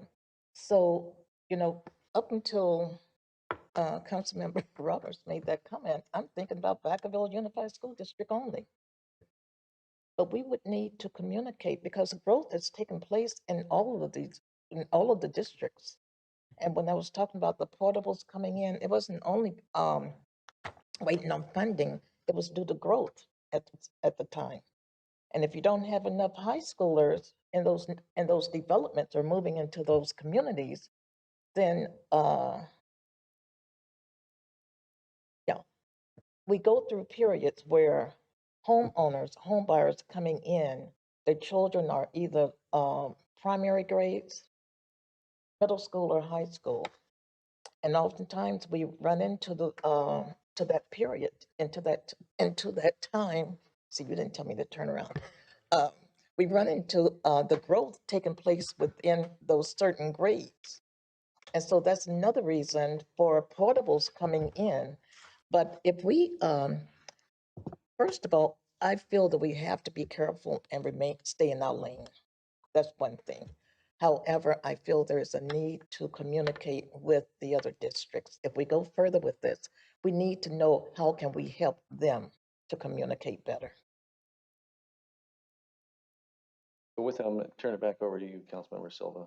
Sorry. The school district doesn't identify the land, is that correct?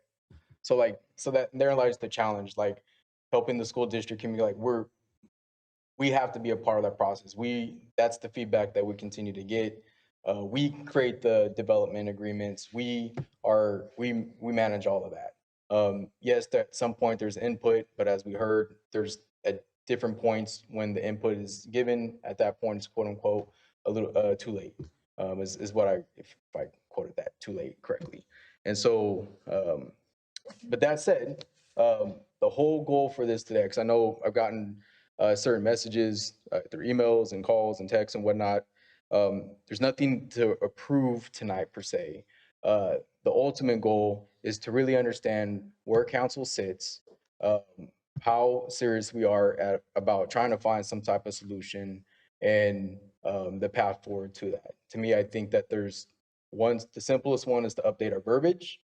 So I would suggest, I don't know if we need a motion or just ask staff and they bring it back, X amount of months down the road, however long that would take. And then number two, that we continue these conversations with the school district to see to the points that were made here, how we're stronger partners.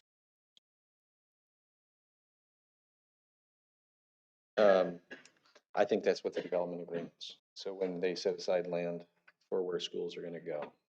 So I think to your point, maybe the best way forward is here on the council to encourage the 2x2s, 3x3s to be working with the leadership within the districts. Find a collective creative way. I would recommend that the school districts come and make presentations. I asked Vacaville and they said, we'd love to come. Maybe it's as simple as an ask, is to come do a presentation based upon Vacaville's growth needs, challenges, enrollment, schools, what their future is. And it allows us and the public to all have a conversation that isn't restricted to a 2x2. I also, and you can all weigh in how you feel about this, but based upon the presentation from staff, from technology, is to find and encourage staff to improve ways to use technology, whether it's signage or QR codes or websites for what we are in control of, to better inform our public without having, this is a benefit to the city versus an enforcement tool, and work towards that. Those are just two of my thoughts on that. Vice Mayor Wiley. Well, I will just say that, especially in District 6, there is a whole lot of new building going on. But when you look at the city overall, I don't know how our new home sales compared to a combination of rental apartments and houses, existing houses for sale. So I don't know if we need to talk that part of this conversation, because those are people that are also showing up at the school door as well. And maybe having them come and give presentations will help us ask the questions. In the school district, you mean? The school districts. Yeah, I was thinking the rental people. Well, we can encourage them to come as well. But the school district is a strategic partner for sure. Councilmember Ritchie. Thank you, Vice Mayor Wiley. That's kind of the point I was trying to make. Like there's new home development. We have to make sure everyone can see the table, because if we inherit this role to be the gatekeeper overseer, we're gonna have liability. Because if, regardless of home ownership, renting, existing, new, well, the city of Vacaville had a website and they told me I can move here and they said it'd be okay. So that's where I think we need to be very careful. And, there's school boards, that's one part of the table. But also you have to have, the contracts aren't written by, we're not writing the contracts. I would never ask our staff to also learn how to write a real estate contracts that are liable for the whole city. That's crazy. There's no person here that should have to do that. The Department of Real Estate is a behemoth. They take that task. So we need to make sure you understand that there's a development community, there's the existing home community, which is everyone in the room can sell a house and rent a house. How are now you guys gonna be liable by our actions? And are you guys gonna be happy about that? Because now we're opening you guys up for lawsuits. Because someone rented a house from you and you lie to them. Because now they can't have their kid go to school they want to. Now you're getting sued. Now you're gonna sue us because we put this burden on you. So it can be a hot mess. So we need to understand what we're getting involved in. But there's school systems, there's a Department of Real Estate, and there is the private and public developers that are the new homes. And all three have to come together and figure out how could this document update and be dynamic so everyone's compliant. If that can't happen, it's not going to work out. So I mean, these documents can't be, oh, Vacaville created this, because what happens if someone comes into Vacaville? Are they now misinformed because they weren't from Vacaville before? They moved to Vacaville. What happens if they miss a document and they didn't realize the house they're buying or renting or new development was previewed as one document? So who's liable? So I think yes, we need to have Vacaville Unified charter schools, Travis, everybody at the table with Department of Real Estate, figure out, is this feasible and possible? So I think that's what I'm trying to get across more concisely. It's a big task. I just don't want to obligate us to any part of it until we understand the whole breadth of the situation. Well, that's pretty clear, isn't it? I think from a staff perspective, what I'd like to suggest, and Councilmember Silva, you can add to this because you brought this, but I do believe that whatever we are in control of on properties, because I know this isn't on there, but whatever we're in control of, let's explore that. That's not giving any more direction than being innovative. But as far as this, I believe the answer is reaching out to the 2x2s and also engaging in the leadership of the two school districts, because it's more complex than just trying to create a form. Councilmember Ritchie, you bring up some really good points. Everyone should be included. And how do you do that? And how do you document this? But how do we solve Councilmember Silva's issue? Because I think it's everyone's issue. It's through some engagement to begin with, and see if we can't find a solution that's not enforcement based, but it's collaborative. Councilmember Silva. Well, I heard different comments about enforcement. I was reflecting, like, that's interesting because when I grew up here, I was subject to much enforcement. So maybe that's how I was trained in my roots. And then a lot of discussions I hear lately is about a lack of accountability within our society. So anyways, just kind of some self-reflection in there with those comments. Again, I think the goal is how do we protect our citizens? How do we protect people who invest in our community? And how do we make sure that we're not continuing to contribute to this problem? There's absolutely honest folks who are out there that are realtors and real estate. I'm not trying to put all of them in some broad bucket to where they're dishonest practices. Part of it is protecting those who are being honest as well. So I just one comment on the respect your opinion about lawsuits. I would just, and I'm not going to ask Melinda to comment unless you want to, but I think it would be once we have something, if we want to have something to actually discuss, then that's where I absolutely want to hear. We shall consider the legality of it all and whatnot. So, anyways, so I think can we? Is it appropriate to make a motion? You're capable of making any motion you want. So if it's appropriate, I'd like to make a motion to ask staff to come back with updated verbiage on our maps on future school sites. So verbiage, for example, and correct me if I'm wrong, whoever is able to, future Travis Unified School District, VUSD, future blank school site, to update that verbiage to something that leaves it more. There was different suggestions out here. I'm open to entertaining what staff feels appropriate as well. So maybe the point is for clarity is, instead of it saying future site of a school that never has a school built on it, it's land owned by the Travis Unified School District. Disclaimer, I'm just throwing it out there. that does not designate a school will ever be built. That's up to them. I mean, truth is we don't really build the schools. What you're trying to suggest is so that people don't feel misinformed. Correct. The goal is to how do we clarify, how do we improve our communication practices through our documents. So if we're saying people need to do their homework, when they do their homework, it should be accurate. That's the motion. Do I need to repeat that? Do you need a motion, or do you need simply just to look into from? I think with that particular request, we can bring something back with not a lot of resource commitment to it. If you know, council's agreeable to that, we can certainly do that.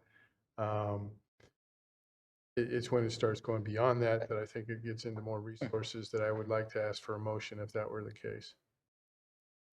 And just for clarity, and then Councilmember Chapman, personally, I'm not in favor of trying to manage and create a forum. But to Councilmember Silva's point, is there something that we can do as a city, as staff, that we're in control of, that we're not mandating on someone else, that helps better inform those who look at our land use? Maybe that's something I could be in favor with. I'm not in favor of creating new forms that everyone's going to have to manage.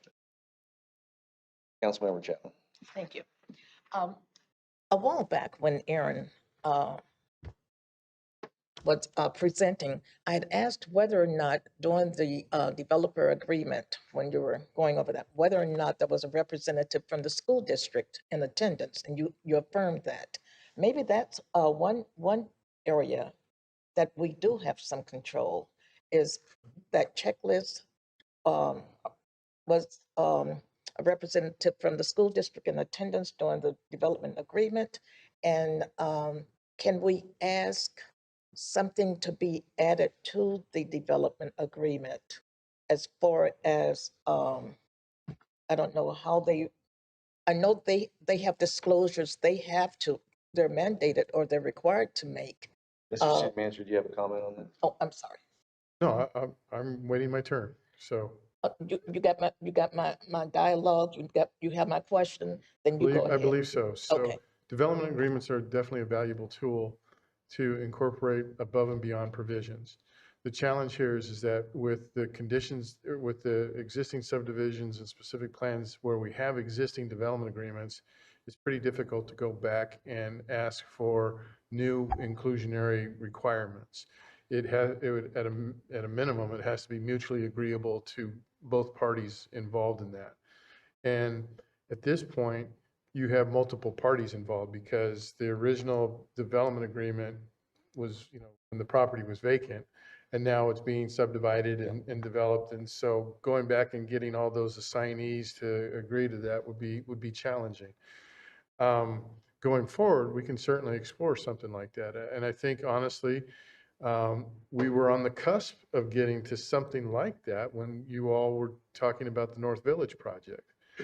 And so some of the lessons learned that we've been hearing from council, on this subject and other subjects about how to be more proactive with education and notifying, the future community, we're listening, and we're trying to build those things in going forward with future, projects and subsequent development agreements. So I think there's an opportunity for that going forward, absolutely. Councilmember Roberts. I was going to second Councilmember Silva's motion since he made one on directing staff to update the language for school-owned property and development maps. Research what can be done. Yeah, right? Could you clarify that? That was the second. I just want to make sure it's clear. I've got it. You got it. Okay. All right. So we have a motion, a second. All in favor? Aye. Aye. All right. So that's enough direction, at least for now. But I would also encourage in our 2x2s that we really research, or we lean in on ways that we can encourage the school districts to be supportive partners in this area. If it was easy for them to show me, it should be easy enough for them to show the public in a way that better tells their story. So thank you very much. Thank you for bringing that to our attention. And with that, we will move on to the next item, a report to the city manager. I have none tonight. Thank you. Okay, item 11, reports of the city council. Councilmember Stockton. Very quickly, I just want to wish everyone a happy and safe 4th of July. Happy Freedom America Day. And I hope that you are enjoying Creek Walk. I know that it's wonderful that we're able to get everybody together. There's some pretty awesome bands and stuff that are coming out there. Good times to meet your neighbors and have fun in the community. Would love to maybe see if the weather's nice in September, maybe extending it a little bit. I think it helps the businesses downtown. I'd also like to thank all the staff for hanging out with us and for the community that came out and provided comments and participated tonight. Thank you. Councilmember Silva. Yeah, thank you. So I wasn't able to make it last meeting. Actually, I'll start off with that. So I was out of town. I wish I was actually at the A's reverse boycott game. Actually, that's the shirt that I'm wearing. I think it's pretty awesome when you have local folks. So Coach Stu Clary was one of the folks who actually was rallying folks up, a part of a larger community to really support that sense of community. So sports has been a big part of my life. It's a big part of this community. I know not everybody's Oakland A's fans.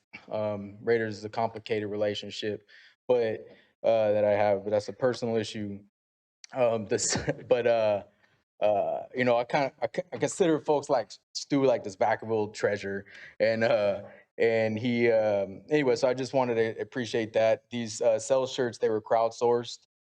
They were something that were handed out to the first 6,000 folks. It was like the first time ever in MLB history where fans funded something to, to come together and, speak up for what they believed in and whatnot at a sports game.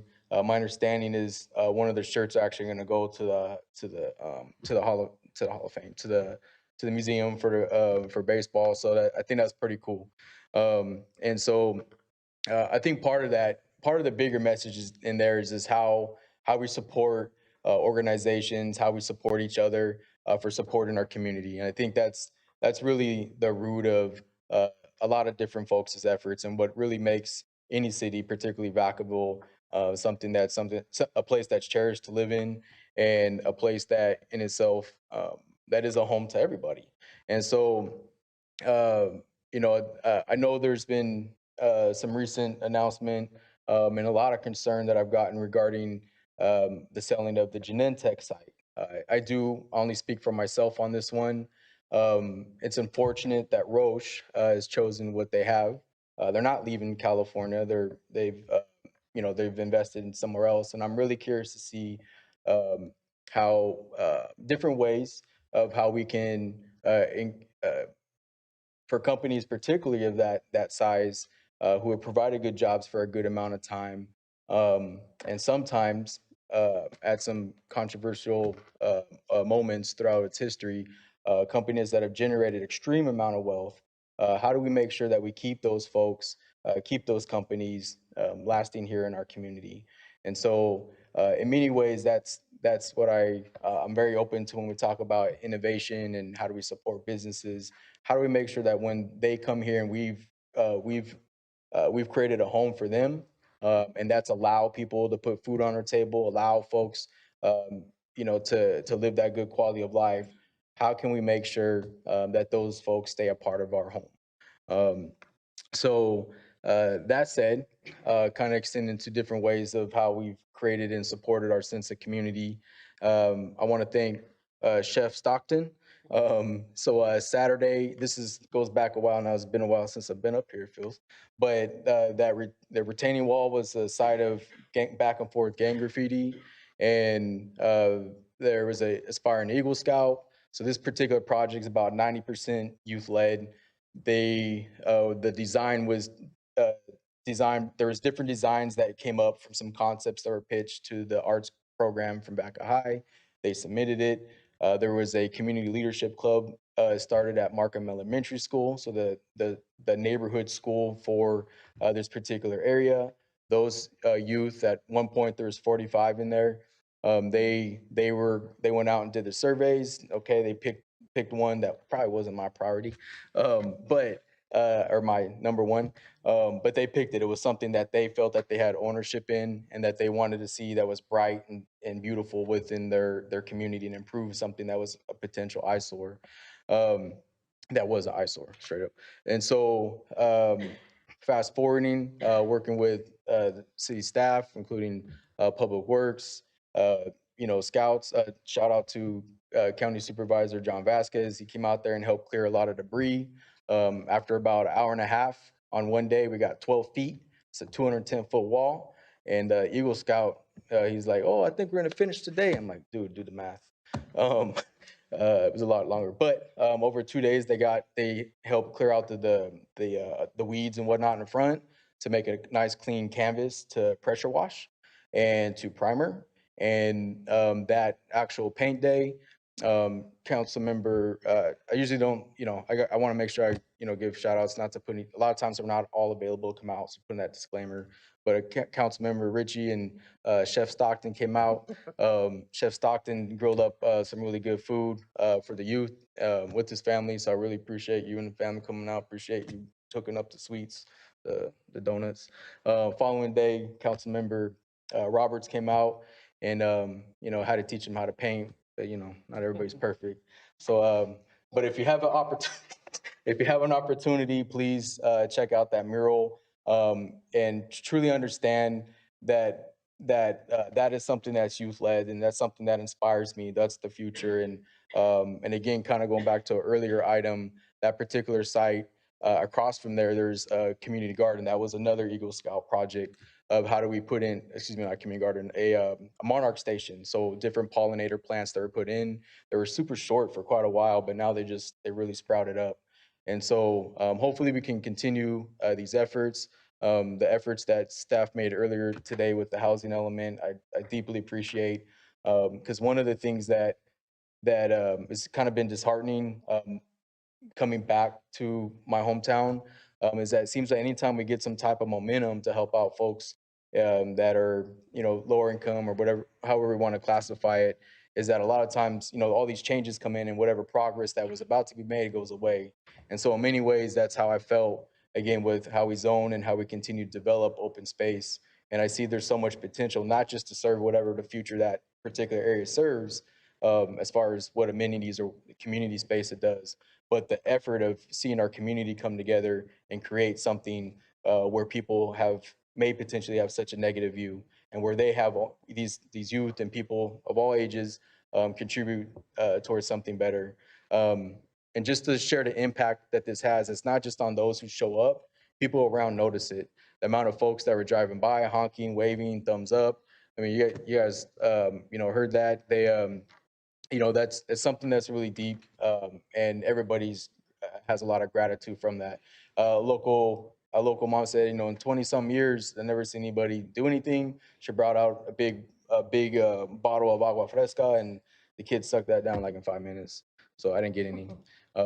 But again, I just want to express my gratitude for these things that seem kind of small, but they really truly do have a long-term impact as long as we continue to find ways to sustain it together. So thank you. Vice Mayor Wyler. Just a few things to report tonight. After 2 weeks ago when we met, the next day I met with the Yolo Solano Air Quality Management District, who we approved a grant that Public Works had applied for through STA Solano Transportation Authority. And we will soon be having a new mobile car charger. I think it's in the parking lot that's right behind the downtown library. If it's not in that one, it's going to be real close.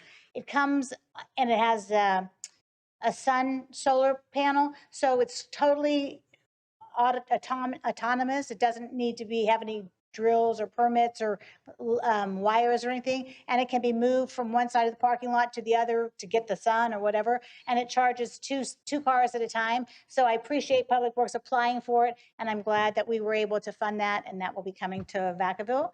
The second thing is I hope that we all have a safe and sane 4th of July. And last year we changed those fees. And so I just hope that people are being reminded that if they choose to violate the policies, that there are consequences. I saw last year before, like some big don't ignite, or think before you ignite, or don't, whatever the sign said. I've only seen a couple, that's why I can't remember them this year. But I think people need to hear that message. Think before you send them off, because we will, fine you if you're caught. Because it's really important not to be violating the fireworks thing. We passed it last year, so I want to make sure we're enforcing what we passed. And also, we don't meet again the second, third Tuesday in July, so we won't meet until July 25th. And tonight, there was the safety element and the heating and cooling. So we've had a really cool spring, but I hope that we're prepared that if we have consecutive hot days, we have support for residents who need cooling in July. And in specifically District 6, again, we had funded some public works, and now the concrete team is out and about. So I've seen sidewalk repairs along Foxborough Parkway. So it's great to see that happening. And also so happy that we had swift police action yesterday in District 6. And, there's a tragic situation, not people from Vacaville, but a loss of life. But the neighbors were not hurt. The suspect was apprehended within 40 minutes. So a big thank you to the police department and for everyone involved in that situation. So basically, and then tomorrow morning, we are going to meet in this council chambers and present a mock city council for the summer interns. And I want to thank everyone on the city who has supported that and helped with that. And the main key is, citizens need to be involved. And so I appreciate the people who came tonight to be involved in city government as well. And we want our young people to know the correct way to do it when they have comments and how to be involved with the city. So that's it for District 6. Councilmember Roberts. Yeah, I have 3 different things. First, I'd like to thank Councilmember Chapman. If you see me up here smirking, she has an hourglass timed to 3 minutes where she's timing us back here on things. So that's why I keep laughing at her every time she flips it over on us. Second one, I just want to give a really quick update on the Solano JPA, the regional or Solano County Homeless Board. We're making progress on it. It's a new organization, so we're working on staffing models right now and kind of towards the end of putting together a strategic plan. So hopefully we'll have a good presentation and a more in-depth update for everybody in the near future. The last piece, based on interaction, and it seems like people are interested in based on interaction here at council and emails I've received. I'd like to agendize review and discussion of our current flag and proclamation policy at a future meeting that the mayor and city manager seem that's reasonable based on the upcoming items. Making a motion? Yeah. Second? Okay. All in favor? Aye. That's fair. And that's all I had. Thank you. Councilmember Chapman. Thank you. Vice Mayor Wiley mentioned the cooling and warming centers, and I wanted to make mention that we're supposed to be in triple digits beginning Wednesday, Thursday. Start at 90 tomorrow, and then we hit the triple digits. And I'm hoping that we have prepared for the cooling centers to be open, and I would like to know where would they be?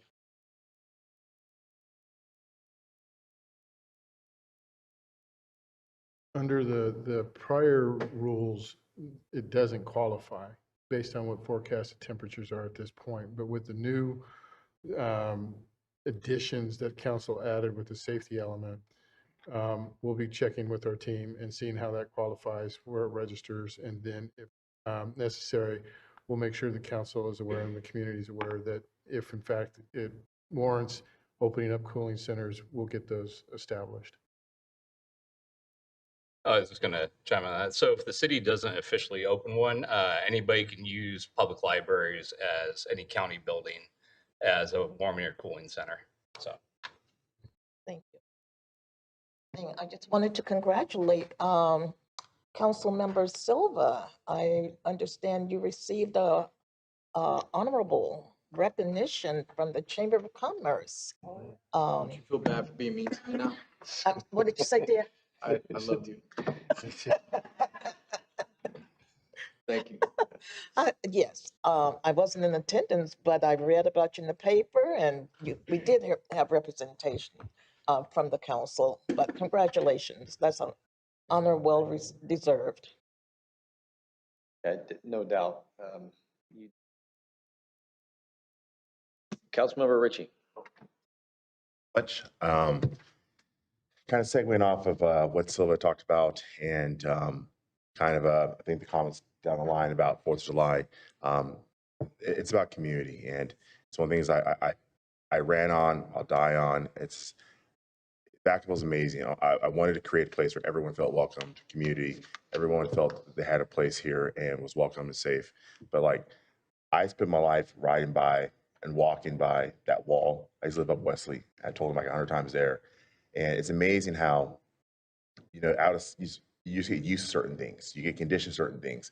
And he stepped up and made a change. And it's like the spark lights a fire. And that's what community is about, making it better. And we had our first Juneteenth celebration, and it was amazing. The crowd looked like a bunch of Skittles. It was not one color. It was, everybody was there. And it was just amazing to see. That's community. And it is kind of segueing into 4th of July. You know, everyone has camps, this, that, this. I mean, every parties, political, everything. People get obsessed with Jeeps. I mean, everything. Everybody has little groups in them. The day to kind of just come together and just really just everyone's gonna be happy. Everyone's gonna be celebrating. The 4th of July is like one of the days we can just drop our labels and names and stigmas and biases and just see someone, just smile and hug them. And it's like we're all Americans and we're all here. It's like, you know, it's just one of those days where we can really just drop our shoulders and come together. And I think it's exciting. Like I wish that was all the time, but the 4th of July is a really great opportunity. If you just the American spirit, then you dressing up and matching correctly. You know, just really just find opportunities to really show people why this place is special. And that's my message. Thank you. I just want to end this evening with compliments, and really compliments to the staff. I mean, the work that you do each and every day. Oh yeah, you're having fun at the end of the night. This is the last night you get to bring that. But I also want to say thank you from an economic development standpoint. I know that there's a lot of work you raised in Intech. We have a lot to be proud of in the economic investment and the ability for us to be where we're at right now. For any of us, if we're paying attention, not every community or city is as fortunate as we are. And I don't say that lightly. That takes planning. It takes hard work from staff.